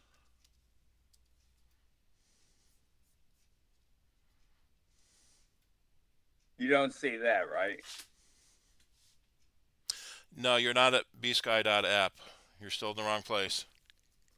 No, I am at bluesky.app. You don't want to. You don't want to be at bluesky.app. You want to be at bsky.app. Oh.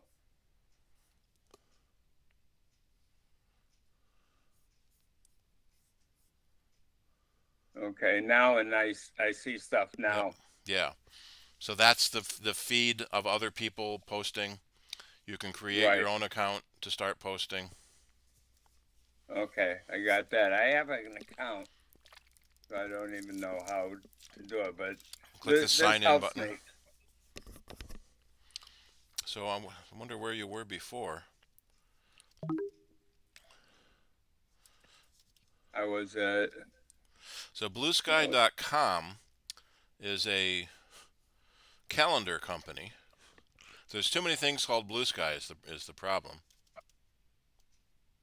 Yeah, I was at Blue Sky proper because I created an account. I have an account and a password, and I even changed the password. They sent me an email with the new, to confirm it. But this helps me though. Yeah. Bluesky.app lets you download the app for your phone, but the bsky.app lets you do it on the computer. So I don't have to download it. I just log into it. Yeah. Okay. That's good with me. Dankeschön. May I make a remark here? No. Oh, okay. Charlie, you don't have to ask to make a remark. Just make your remark. No, I'm just that was just placeholder noise because I was going to make a remark. But thanks for the permission. Well, I don't know quite what I've done here, but earlier, especially when Steve was presenting stuff and so on, I was trying to figure out how to enlarge the presentation screen. And what I have found during the break, which may or may not be over here, is that if I go up to the top, I guess you call it the menu bar, and I go into view and I click on enter full screen there, it took the presenter screen and made it pretty close to full screen. And then you can go up to view and exit from it. Yeah, that puts the window in full screen. That also made the presenter view larger. Well, you don't see the entire you don't see the entire window. Then you have to you move it around until the presenter's screen is the majority of your screen. Yeah, full screen window hides the menu bar, hides the dock, so you can see more screen. Right, and I'm sure that's not the official way to do it, but for now it helps anyway. Good. I guess we're back from the break. Is everybody still? What I should do is I should go over to the people thing here and see if everybody's. Well, they're muted, but so I can't tell if they're here or not without looking at them. Or others. A couple of people still have their camera turned off, but they can come back when they want. That doesn't mean they're not here.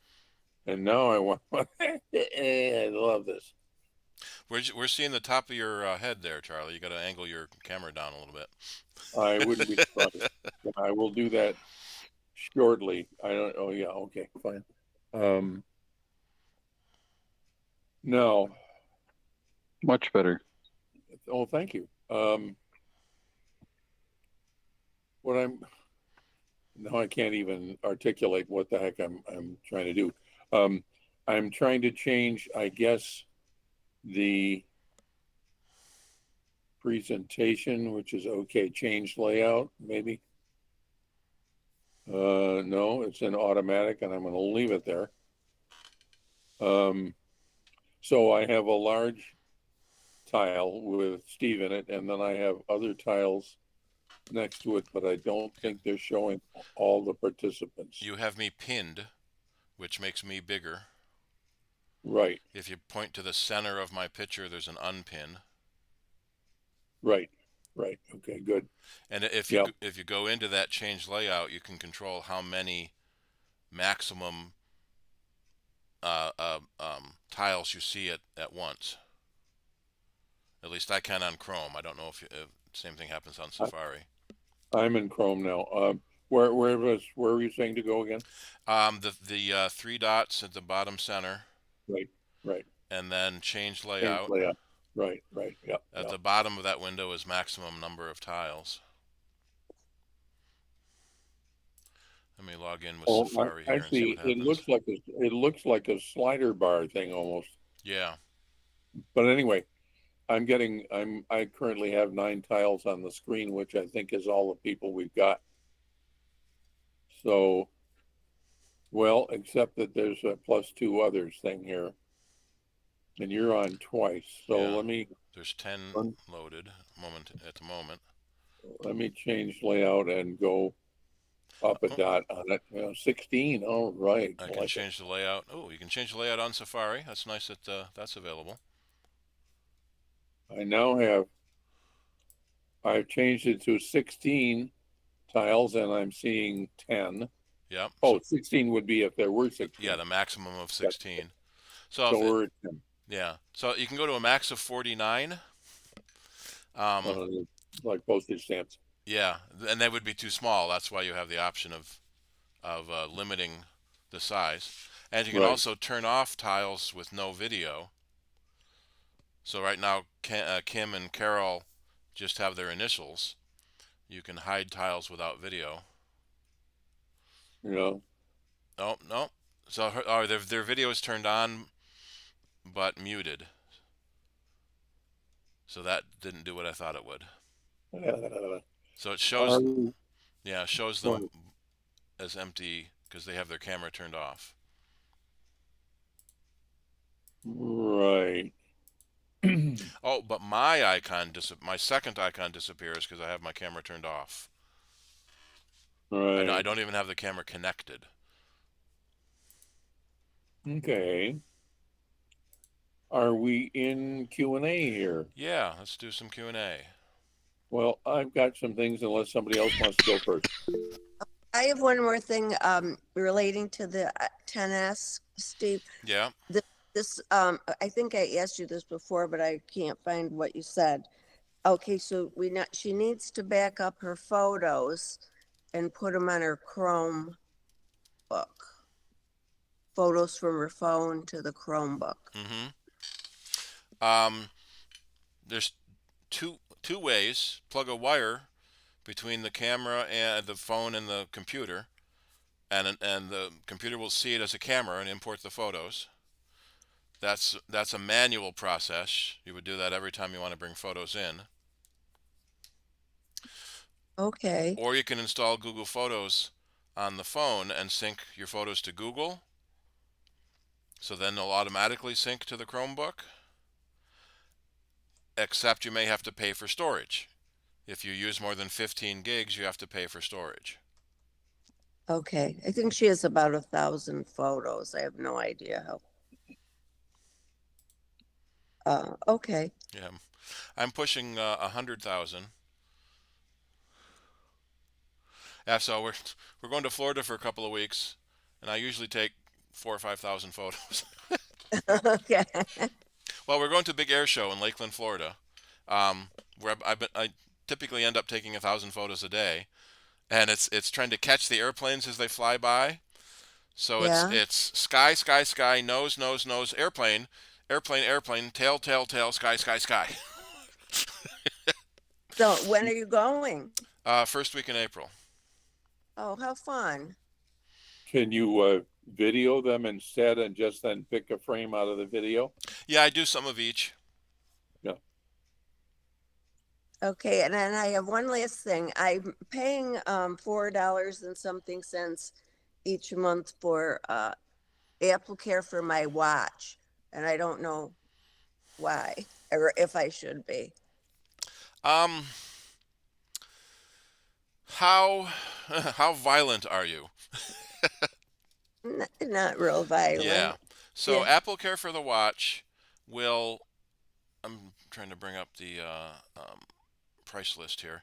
Uh, if you need a new battery, for example, it is $100. If you have Apple Care, I think it's $29. So if Okay. you crack the watch face and need a replacement, I think that's $200. But with Apple Care, it's um, $49. So Apple Care on the watch doesn't really, well, it's pretty cheap. So it may not hurt that way either. But if you're not in a rugged environment or industrial environment where the chances of the watch getting damaged is low, then you may not need to continue Apple Care on the watch. Okay. All right. Okay. That's it for me. Oh, no, I do have one more thing. In my iCloud mail account, the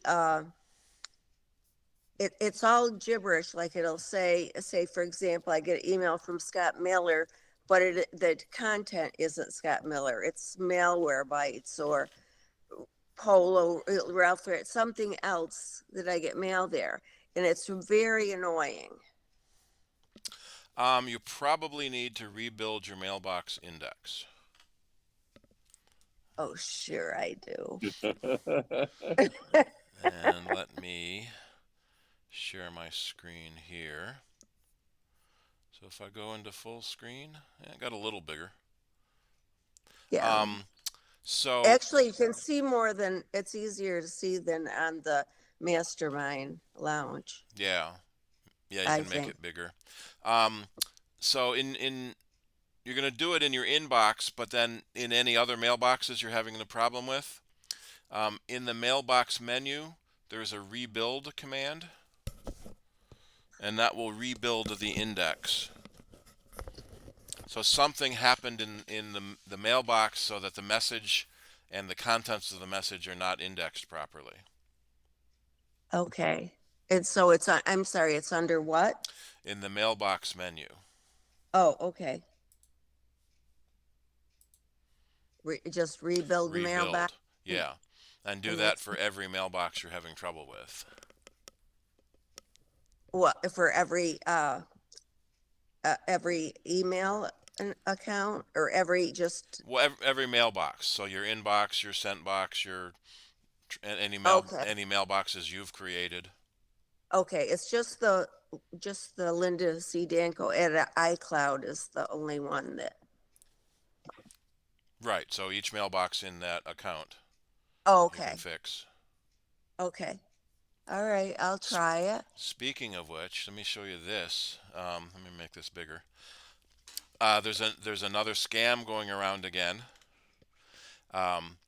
and I got this a week or two ago. And I'm a hacker. I've broken into your computer. I've been shocked by the things you're doing. It will say in here. Yeah, I got a video. You're exposing yourself while you're masturbating.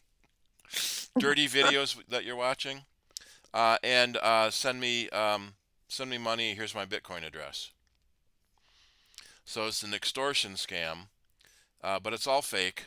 They're using publicly scraped email addresses.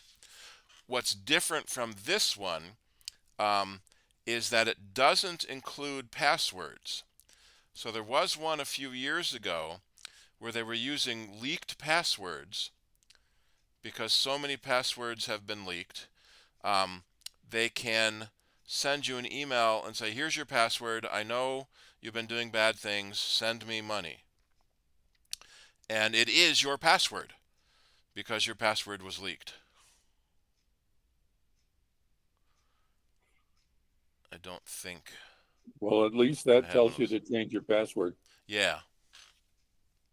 Well, and that goes back to now Apple. Well, Apple and Google and Mozilla are all starting to warn you if your password gets leaked. In your browser, you can, if you go to your password manager, it will show you if your passwords have been leaked. In macOS Sequoia, they've renamed the keychain program, which keeps track of your passwords. They've renamed it Passwords and brought it front and center so that you can see what passwords may have leaked. Let me share that screen. We had a customer come in this week after an unexpected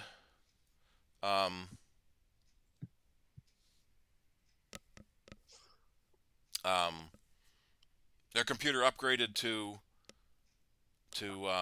Sequoia, and she didn't see the upgrade notices, and it didn't see the welcome to Sequoia. It just did it. And so she opened this program, and it said your passwords is locked, and she got scared, thinking someone was infecting her. But no, this is your list of passwords. Are you guys seeing my password window? No. No. Let me see. Stop sharing. Start sharing. Oh, I have an interesting thought. There we go. No. I thought maybe it won't let me share my password window because that's a pretty stupid thing to do, share your passwords.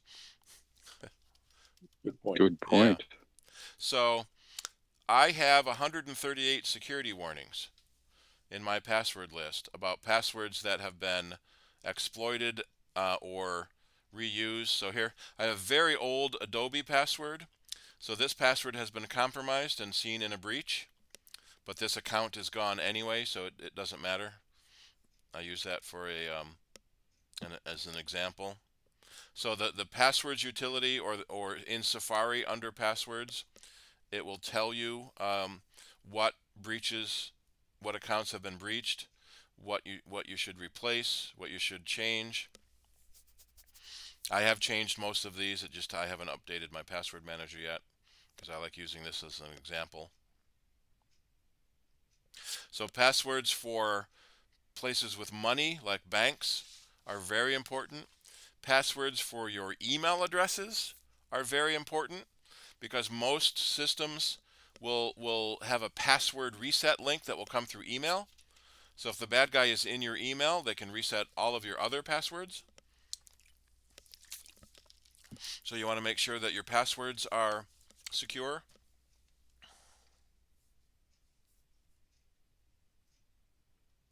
Is that only under Sequoia? The password app is only under Sequoia.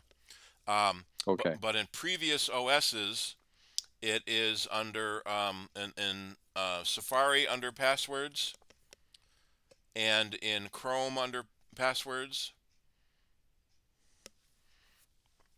I don't even see the password thing. Is it under settings or something? Yeah, or what? in settings under passwords.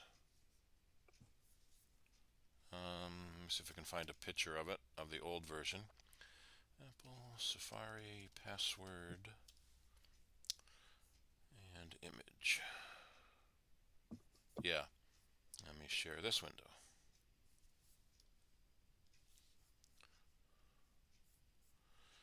Window passwords.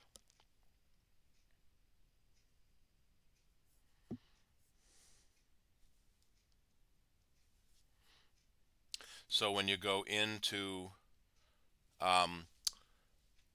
Safari and then passwords, you get that same list of compromised passwords. So this is the same place where you go to see what your password is. So you click on the password, and it shows you what the password is. So if you forget what it is, you can look it up. And then Apple is nice that it has the change password on website. So it takes you to that website and hopefully finds the change password section of the website, because sometimes they can be hard to get to. So on the more common websites, it will take you right to the change password site. And this uses the database from Have I Been Pwned. Oh, okay. So Well, if that's nice. you put in your address to Have I Been Pwned, let's try this one. They're doing the same thing. Well, yeah, they're collecting all the data, and they have an API so that other companies can read their data. So that 3 data breaches that address has been found in, but they have a notify me option, so you can get on the email list to be emailed whenever your address shows up in a new breach. So we've had this address for so long. So my But I wouldn't Dropbox trust password. the email that came in that way. I would think that, oh, this could be a scam. Right, so then you go Oh, to Have I Been Pwned and check yourself to be safe. So that's the problem with email, is it's hard to tell what's real and what's fake. Some things are obviously fake. Other things are harder to tell if they're fake. One of the, let me go back to this this fake email. Let me share that again. There are a few things you can do to as a first step to see if an email is fake or not. If you go up and point to the from, no, that's the to. No, okay. You point to the from and it says to. So they're hiding the from information to be complete. And a lot of times under the to, there'll be more than one email address. So that is a clue that it's fake. If you go to some of the other, what was this one? Here I've won a AAA emergency car emergency kit. If you point to the link and then don't click it, just point to it, it tells you where that link is going. So this is going to mazertimered.dnsdyn.net. So if it was a AAA, it would say AAA there. Where is it showing that? I don't know. It may not show on the Mastermind Lounge, or Mastermind Okay. on the Meet. It pops up a little yellow tooltip. Right. Here, if I go to where it's from, so it's from somebody else. So it's from somebody.odaltooltools.com.australia, AU. Pretty sure it's Australia. So it's coming from somebody. It's sent to somebody at hotmail.com. Why did I get it? Because they put millions of addresses in the to line. And since this is old, the other end has already been removed, so it's blocking the content. So I can't see those links anyway. Here's one from Netflix. Yeah, that's already being blocked by the other end. So most of these are so old. Usually within a day or two, the bad website is found and deleted, so that if you try to go back to an old link, they're probably broken. There's nobody there. So here's one that said my iCloud is full. Now this one came from iCloud.com, okay, but it says it's from Lara.Lana91. Well, it should be from Apple at iCloud.com. And again, this looks like it came from a text forwarding link, and it's replying to datacenterdynamics.com, which is completely different too. So the from, the to, and the reply are all different addresses, and none of them are Apple. So I wouldn't have anything to do with an iCloud storage. So those are usually the obvious things you can look at to see if it's fake or not. The better bad guys can spoof that information too, but it's a lot harder. And most of the bad guys are lazy, and so they don't care to take the time. They know they can catch enough people with with just the way it is. They don't even have to bother looking more. Yep. Here's one. Oh, Well, we this. could probably spend the rest of the night on this topic. So, Yeah. Remember when maybe the it's time to move on. Stanley Cups were getting so popular? So Mhm. here's somebody that left all the code. So this is a really lazy bad guy. Left all the code in the message too. There's talk that they're using a lot of AI for malware now too. Well, it used to be bad spelling and awkward grammar were big giveaways Right. because most of the spammers are not native English speakers. So now The they're AI using gets rid of yeah, they're that. using AI to clean that up. I noticed that Microsoft is going to be discontinuing Skype. Apparently, they bought them Yep. up a number of years ago. And Yeah, so eBay bought Skype for $2 billion and sold it to Microsoft for $8 billion 14 years ago. So one of the headlines was Microsoft bought it for $14 billion no, bought it for $8 billion and slowly killed it over 14 years. What was really interesting, I read an article today. Skype was the very first video chat program that offered end-to-end encryption. Until eBay bought them and started opening back doors for governments. And then when Microsoft bought them, they opened even more back doors for governments to get into the encryption. But so Skype was huge in the early days, and they really lost out during the pandemic. That suddenly Zoom just took over, and everything was Zoom. Everything was Zoom. Now Zoom is sort of the generic term for video chatting. And I think that's mostly because with Skype you had to create a username. With Zoom you didn't. So it was much easier for novice users to get into it. That's also what I like about Google Meets. You don't need a Google account to get into it. And you can even use your name. We ran into that problem with Mastermind Lounge. If you one of the meetings we had to do, no one could put their name in unless you created a Mastermind Lounge account, which was annoying. But yeah, now Skype is gone because they want you to use they want you to use Microsoft Teams. But Teams is more of a collaboration program to let teams of workers that are working on a project share information between each other.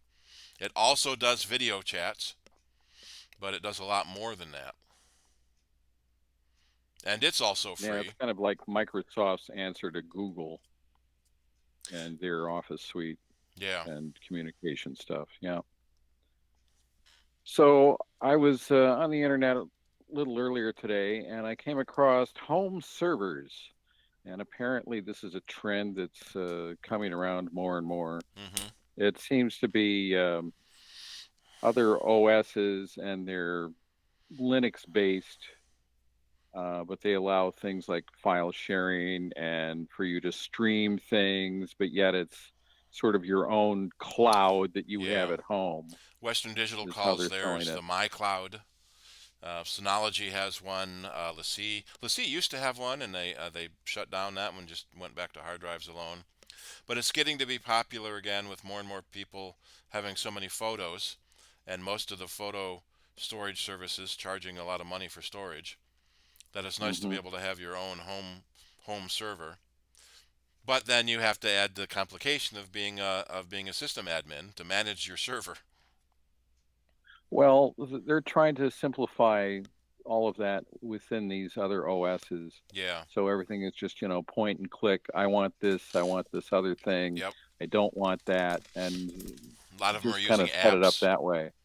Yeah. There was a I'm lot I'm of wondering if it's going to start to compete with the Mac base at all. I noticed one of the things they were doing was selling a server for about $500 to $600, and other places were copying it too. That some of them I think are using Raspberry Pis and Yeah. basing it on that. Yeah, a lot of Mac people have already set up home servers using using a Mac Mini. Frequently running Plesk as a media server to put all your music and your movies on it and your photos. But just a standard Mac Mini with file sharing turned on. You can have your own file sharing server. Plug it into your TV and sync your iCloud photos, and you can have all your photos show up on the big screen TV. So it's starting to get a little more common as people are realizing, and prices have come down enough that it's relatively it's getting to be relatively easy to set up. First, then you're using iCloud again, which part of the reason of these home services is trying to get away from using, Yeah. cloud-based stuff that's Yep. out there, and instead bringing it back to your home. Yeah. So there's a home sharing feature between Apple devices that allows you to share your photos and share your music on your local network, so you don't have to go through iCloud.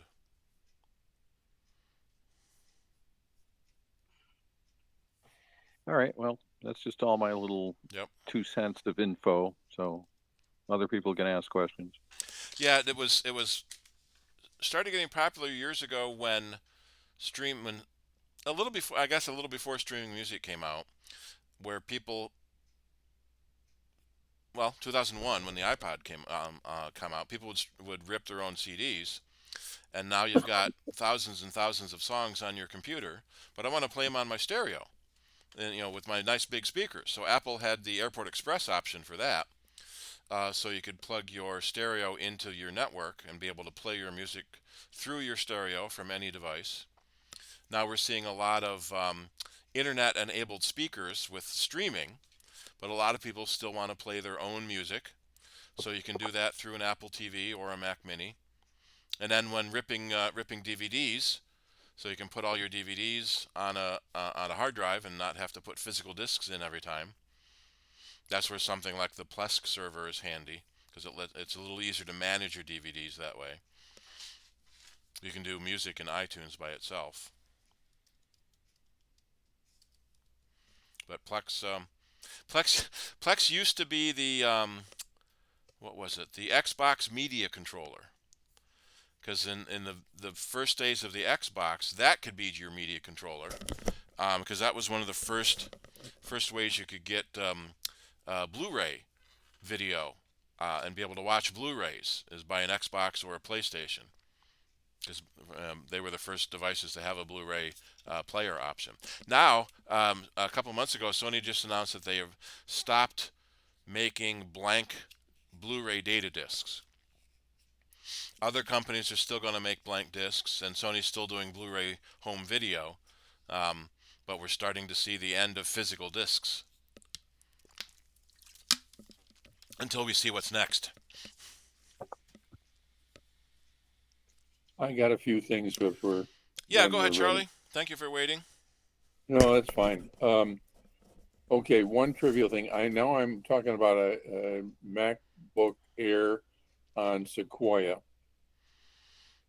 And in Safari, when I only have one window in operation on Safari, unlike Chrome.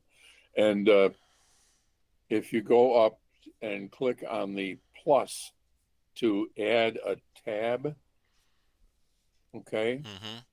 It used to be on the old computer, and the other thing that sometimes the first time you clicked on the plus, it gave you a window open up with all your history from your tabs, and you clicked on it again, and it went up to the address or whatever bar that you fill something in. That's all right. Now what happens is that if I click on the plus, it opens a new tab that duplicates the tab that I was in. So when I want to open a true new empty tab, I have to click on the sort of two boxes that shows you all your tabs, and then click on the plus in that, and then it works. So I don't know what the heck's going on. I can live with it, but unless it's something dumb that I'm doing that is obvious. Yeah, you must have a setting or something turned on, because that does not happen to me. Okay, good enough. Well, I can Go into poke your around on that. settings and look under tabs, maybe, All right. or what the new tab page is set to. Yeah. Good.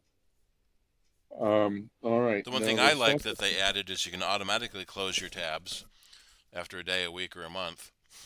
We found, at least on the iPhone, there's a maximum of 500 tabs. Because if you try to open another one, it says you have too many tabs, and you want to close some other ones. So we didn't know there was a maximum number of tabs, but there is. my second thing is, I asked you this in a previous meeting, and I obviously didn't get it clear. I had a problem when I switched to the new computer with the EQ Mac application I had in for the sound equalizer. Mm-hmm. And when I clicked on its icon, I got a box that said install driver. And if I clicked on that, nothing happened. And you told me to go into settings and look for permissions. So I went into settings, system settings, Mm-hmm. and did a search for permissions and got nothing. So I'm not sure where I should look for. I'm not sure where I should look in settings for that. There's a couple of places. The first one is under privacy and security. And then at the very bottom, there might be something that says allow this extension to operate or something like that. So if EQMac has tried to install a low-level extension, you have to allow it under security. Right. And then it might be inside one of these other sections. Here's all the apps that are allowed to use the microphone. So this is similar to what we were looking at earlier inside the browser. You know, what apps are allowed to use the microphone, what apps are allowed to use the camera. Oh, there's Skype. So there may be one of them in there that it needs access to. System audio, probably, to be able to access your low-level audio settings, to be able to add an equalizer.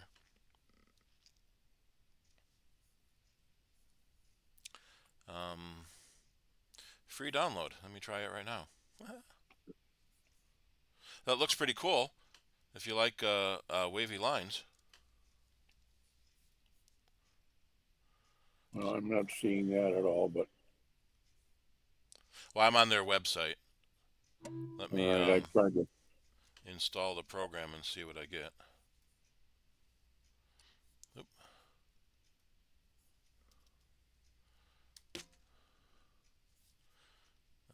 Okay. Let me install that. Replace. So normally the first time you launch it, it should ask for permission to do what it needs. And it's possible you missed that. Yeah. So install system audio driver. You're not seeing my screen yet, but I'm getting an install driver option. And you got that under which of those categories on the list of privacy and security? None of them yet. When I first launched EQMac. Let me see if I can share that screen. So did you just download EQMac? I just downloaded it, yep. Okay. Stop sharing. Share something else. Can I share that? Let me do entire screen. And hopefully, there we go. You won't get inception did. I won't try to understand that. Well, see, if I share my entire screen, you're going to see the meet window, which then gets shared, which then sees the meet window, which gets shared, which sees the meet window. All right. Infinite mirror. Yeah, infinite mirroring. Yeah, Yeah, so here I launched EQ Mac for the first time, and it's asking me to install the driver. Says it's not a kernel extension. Okay, so let's install. Uh-oh, oh shoot, it might break my audio to the meet. Well, don't do it then if you can help it. Password.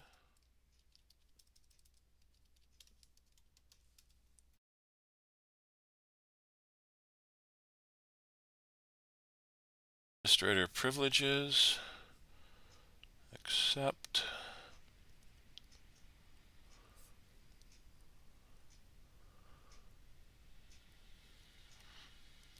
Background item added.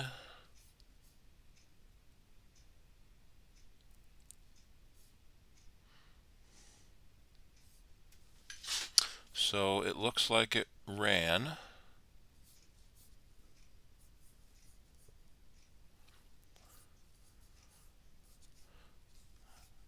Is anyone still hearing me, or did it kill my audio?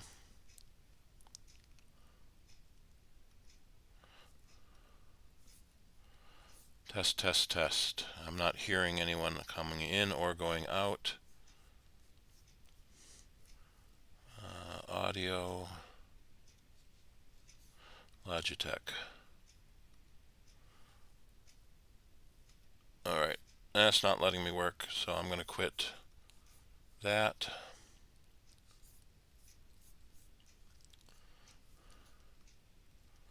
Now I can set it back to Logitech.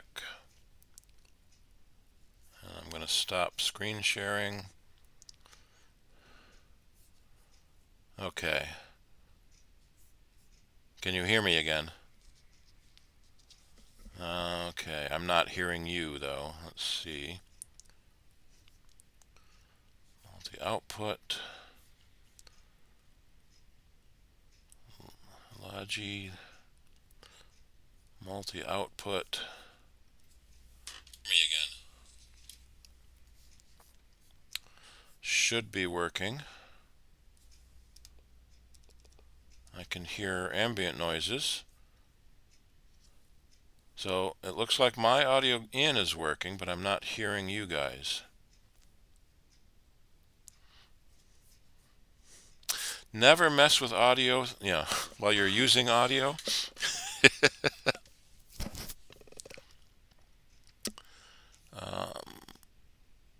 Output. Aggregate. Input. Logitech.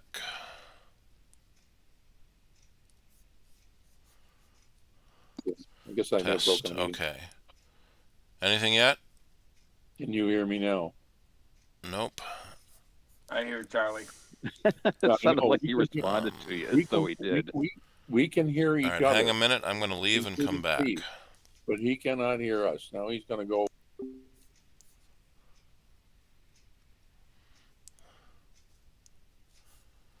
Test, test, test. So if anyone wants to check it out, it Thank was you. called Umbrel OS. Test, test, test. Can you hear me?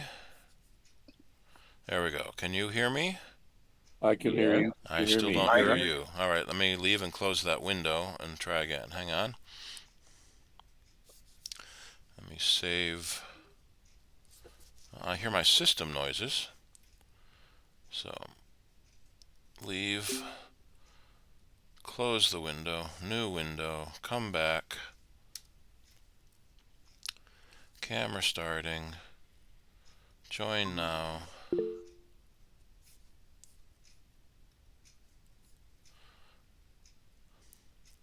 Camera's back. Okay. Can you hear us? Can anyone hear me? We hear you. You hear us? It's funny Test, how we test, ask test. that question All even right. when he I can't don't hear hear us. anyone. All right. Yeah. We're going to quit Chrome and come back into Chrome then.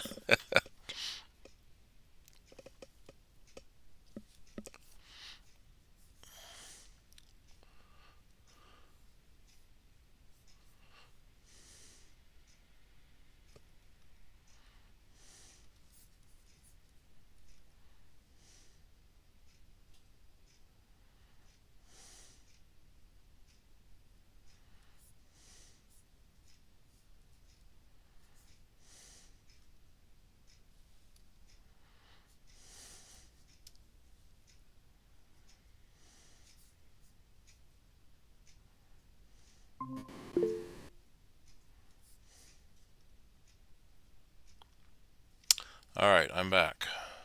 Can you hear me now? I'm talking. Still not hearing anybody else. Yeah. Can you hear us?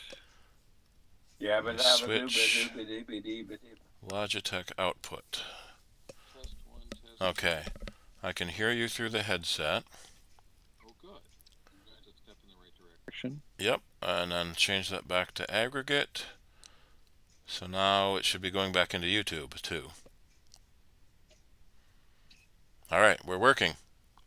All right. Well, sorry about that, but I've got one final question here. And this, I believe, is since I went to the new computer, which is on Sequoia. In Pages, when I hit the caps lock button, a very helpful little arrow comes up flashing at me. And it seems to me that besides doing that, it also interferes with what I'm trying to type in when I'm in caps lock. And I went into settings and looked around to see where I could find it. And I actually did find it in one of the settings and thought I had shut it off, but it came back. What do you know about that one? That's a system-wide thing, and there's a lot of complaints about it. It actually happens in almost any text editing program in Sequoia. I think Sonoma too. I don't remember.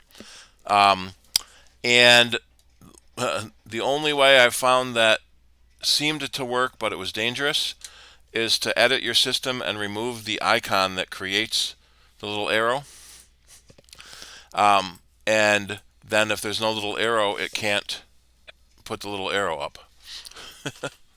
Well, what I ended up doing was, because I don't write a lot of stuff in caps, all caps, Yeah. is that instead of using the caps lock key, I just use one hand to hold down the shift key and then, hunt and peck with the other hand until I've got it in. Yeah, I've kind of gotten used to using my left pinky to hold the shift key down while I'm typing other stuff. All right, so that looks like it's a personal workaround thing there. That's fine. Thank you. I can see why they did that, to cut down on the number of calls they get about my password doesn't work because your caps lock is on. Okay. But to have it show up and block what you're typing. If you're in a small dialog box, it can block what you're typing, so you can't even see what you're typing. So that's not just me then. It's true that it will block what you're typing. Well, it blocks you from seeing what you're typing, but it still types. Oh, good, wonderful. Excuse me. Thank you very much. I think Shirley just got home. I heard the garage door. All right. So, Steve, I put the link to that iOS or to the OS that I was talking about earlier in the chat. It's umbrel.com. So you can check that out. I don't see it in the chat. Is that because you went away and came back after he had done that? Oh, I bet it started a new chat window. Right. Well, I can send it again, I guess. So I just sent a chat, another chat. Yeah, I'll send another one. Yep, that time I got it. Okay. Okay. Is there any other Q&A anybody wants to do? No, it's 10 o'clock. 10 o'clock, about time to be done. That's what I was going to say. We can wrap it up here. Steve, thank you very much. Good night, all. Yep. All right, I'm going to hit the red phone So, button. Bob, are you going to do Green Apples Saturday? Yeah. Okay. I'll send out. I'm pretty sure. Let me just confirm with Carol. Carol used to be there and left. It's true. We're going Saturday, right? Okay, there's that. But if I do that, I should. No, see, that's not working. Or is it piece? Yeah, the overlay video is not working, but I can do it manually. Oh, I turned it off. You can change the skin tone. Your of emoji. your emojis. Yep. I get nothing. But Saturday I'm going to be out of town, so I'm not going to do anything with green apples Saturday. Okay. Okay, no green apples. Okay. Oh, Call hey, sound bites. oh, I forgot I had a question. How did you do that, looking up the password backwards? Like, to get on your Wi-Fi, how do you find the password backwards? Well, for passwords in general, you go to the passwords app or keychain. But to get the Wi-Fi password, you go to your Wi-Fi settings and hit the little I next to the network name, and that will show you. It obscures the password, and then when you tap the password, it will show you the password. Tap the I, and then tap on the password. Yep. I wonder okay. if I can present my phone. Join. I got it. Thanks. Cool. Yep. I didn't know you could do that. They added that in a recent update. You didn't used to be able to. You had to go to your keychain and find it. Queen of losing passwords. They also added an option where if someone is in your contact list trying to get on the same network you're on, you'll get a big window that says share password with whoever. And that's kind of neat. Wait, say that again. So like when you all go to somebody's house, and one person joins the network, the next person to try to join the network, all the other phones or devices already on the network will get an option to share the password to that person. Okay. Oh, that's neat. I can share my, let's see if this works.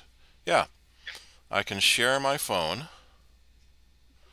So settings. Let me go back to settings, and then you go to Wi-Fi, and then tap the little I next to your network. And then where the password is obscured, you would tap that password. It asks for your either Face ID, Touch ID, or passcode. It asks you to authenticate, and then shows you what the saved password is. Yeah. Face ID is nice on a phone. Yep. And I'm trying to get back out of this. There we are. And on phones,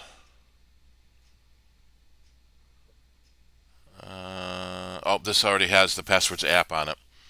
So if you're in iOS 18, you have the Passwords app that looks the same as it did on the phone or on the computer. And if you're on a previous OS, there's a line in your settings that will let you look up your saved passwords. But if I look in here, yeah, the Password app is in here, like it was before. I'm going to say good night, folks. Yep. My brain has just stopped. Yeah. Good night, Charlie. So I got mad. The Keychain app stopped counting how many passwords you have saved, and now the Password app counts again. So I have 1,069 passwords saved. So is that a true account or missing the middle? Good night. Good night. It should be a true account. All right, so now how do I stop sharing my screen? Share. Cancel sharing the screen. Okay, there we are. Leave call. Nice. Alrighty, so I guess that's it for this week. We'll see you next week for the board meeting. Saturday. Next week, yep. Yep. I remind my brain to Add it to your calendar. Hey Siri, remind me about the meeting next week. Well, I try to it won't do that. Like, okay, hey Siri, set an alarm for Sunday at 1, and oh, we can't go past 24 hours. I'm like, well, that's not very nice. Well, Siri can't do it, but you don't want to set an alarm. You want to set a meeting notification or a reminder. Oh, like a calendar reminder. Yeah, well, calendar event with a notification, or a reminder in the Reminders app. So that it will let you set. Yeah, but an So I alarm just can't set go it. more than a day. Yeah, I just set alarms, and then alarm goes off and I say, "What's that for?" Oh yeah. Yep. Yeah, if you use the calendar events or the reminders, then it actually tells you what the alarm is. Yeah. Well, when the one time that it updated the iOS and wiped out my calendar completely, I stopped using the calendar, and I need to make a balance. Like use the calendar, put everything in it, but also put it in a note so I have a backup. It's just so much work. Well, calendar events don't take up any space on iCloud, so that you can sync all your calendar events to iCloud, and then they're backed up there, and you don't lose them. Oh, yeah, I've never actually gone to iCloud to find things. I've never bothered yet. But I did have to finally upgrade to the $10 storage because I was really tired of nothing working. Too much space used. Yep. See, they have good deals. Like now, I should have said this to the group, but it might not matter anyway. But because Visible, they have good deals on, like right now, the deal is if you buy a year worth of service, so $395, you get a year's worth of service and a free iPhone 13. And so that's $400 for an iPhone 13, a year of service, and their service includes unlimited hotspot. So then I wouldn't need home internet, and you can use the hotspot for. But they're out of the iPhone 13s now because it's been going. 13 and 14 were discontinued. And then the 16, they're giving you a free 16, but that's more like regular companies. You know, it's a $25 credit a month for 2 years. So you pay $600 and you get the 16E or whatever, and then they give you $25 a month. But that's off their $45 plan, but their $25 plan is only $25 anyway. So if you're paying $45, then you're not really getting it free. But they might have the 15, because Apple still sells the 15 as the lower end phone, even though it costs more than the 16E. Yeah, I've always bought them like old and used, and for like $79.99. This was the most expensive, like $150 for the 11. But I still wanted to get a 12 mini because I wanted the light purple one, and a 14 Pro Max eventually when they got cheap enough so I could get the dark purple one. Yep. I just want purple phones, but when that free 13 popped up, that's a really good deal. Yeah. Apple has 13s for $180. What, refurbished or something? Yeah, on the Apple refurbished store. So then that's only $120 for a year of service. And that's the higher grade service. They're faster service with international. But the thing is, I don't know anyone else that gives a free hotspot. That's what makes it a really good deal to me. Yeah, most of them are $10 a month minimum. And not unlimited. Yeah. So that way I wouldn't need home internet. I could just watch TV and not need stupid Spectrum. And Greenlight has specials all the time. I get the text. They're always having specials, but I can't afford $50 a month. I don't need Wi-Fi that bad. Both Spectrum and Greenlight have a low cost model for, I think it's $30. Greenlight does? Yeah, and Spectrum too. Low cost. It's the lower speed. I think it's only, Greenlight is $15 a month for 15 or 50? 15, 15, for 25 megabit. I never have heard of that. It's part of it's New York State Affordable Broadband Act. Do you see it on Greenlight's website? Or Yeah. just go to?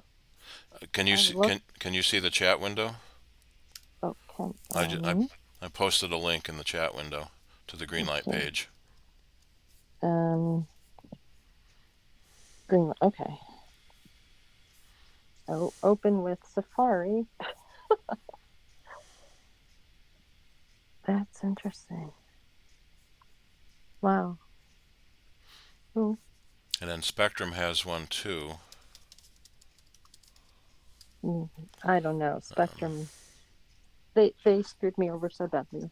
At my last apartment, apartment qualified for the internet assist. So it costs like $20 a month, and then the government gave you the $20 credit, so mine was free. And when I moved here, I asked Spectrum to transfer what I had there, and the guy, he didn't tell me. He may have told me this apartment didn't have the internet assist, but he didn't tell me that you had to re-sign up for the government credit, and he didn't tell me there was an installation fee. And so I hadn't even had my service for 1 month, and I had a bill for $150, and they turned it off, and I had a bill for $150, and I hadn't even had it a month. Wow. And there's a $60 installation, and then $50 a month. I'm like, wait, but I get the government credit. Oh no, you had to re-sign up for that, and now it's over. It's too late. And I'm like, and because usually when people are selling you something, they quote you the price before you hang up. Okay, so you'll owe this much. And he didn't. And I assumed he was transferring what I had. And so, no. Like, nope, I'm not giving you that much. And that was right a year ago, and I'd fractured all my vertebrae and everything, and I was in too much pain to argue and deal with it. So I just gave up. Yeah. Yeah, a lot of times they don't tell you the installation fees. They'll ship you a box and you install it yourself. Yeah, and they charge you for installation. Like, what? How dare they? I had no idea that Greenlight had that. That's awesome. Yeah, it was a New York State law that every internet provider has to. I think the federal version failed, but a lot of states have that themselves. Then that's your price. There's no like additional credit applied towards it. I don't know. I don't think so. Because that's cheap. So yeah, so Greenlight is 15 for 25, and Spectrum is 25 for 50. I had Spectrums before the internet assist. That was like 30. I think it was like 30. They've got it 25 for 50 or $30 for 100 meg now. That was that second link I posted. Oh. Well, third, actually. Oops. All it's doing is making it, minimizing and maximizing the little bitty thumbnail. Is there a way to save the entire chat? Nope, that's not it. Hold on 1 second. Select all and okay. select all and copy. Then you can paste it into a note. Okay, I got you back. Technology drives me crazy. It's supposed to be good, and then it just... Okay, so... Okay, Greenlight, okay, and Spectrum, and Safari, okay. Now just don't take away my Greenlight one. Because I had seen, because they had deals, like $100 gift card and free installation, so that's a good deal, except you have to keep their service for 3 months or else they'll charge you. But you're then only paying like $50 or $55 for 3 months of service. Although when they give that special, they might require a higher level of plan. But it's still a good deal if, Yep. Or Greenlight. Now, do you have Greenlight yet?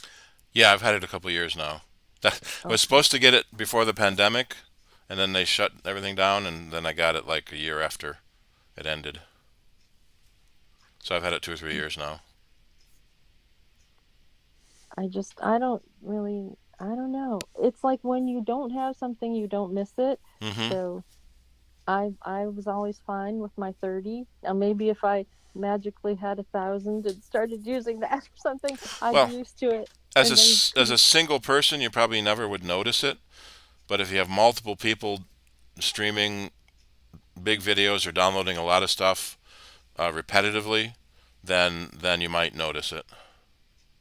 yeah, and I'm not doing anything like with video or editing or anything that I need to upload or download anything. Yeah.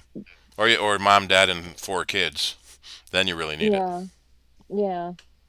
Well, everything is meant for multiple people. Yep. It makes me so mad when I see phones, oh, as low as $25. Oh, for 4 lines. It's like this country is so unfair to single people. Like the Little has their membership, where you get in free for a year, but it's $750 for 2 people. But they don't have it for one person. And I spend $750 a year probably going to movies, but I don't have $750 to buy it. And even if I did, I am in the hospital half the year, and it, I can't take a chance on things like that because I never know what's gonna happen. So Yep. it's not worth it, Yeah. and I don't have the money. But it's frustrating that I say I spend $100 a month on movies, and by the end of the year I spent $1,200. I'm like, I could have used that money, but I didn't have the money up front to have paid for it. Yeah. So I'm just going to a lot more music these days. Yeah. It's nice. I walk across the street and I can see free music every day. I mean, how often are people that lucky? Yeah. All right. Well, I got to get going, so I think we'll close. I forgot to stop the stream earlier, so we'll close everything down now. So, Have a hey, nice welcome week. to my life, everybody. Yeah. Yep. Wait, let me just really quick before you go. Let me make sure that the Spectrum did not replace the green light. Oh, I don't know where the little, but yeah. Oh God. Okay. Ooh,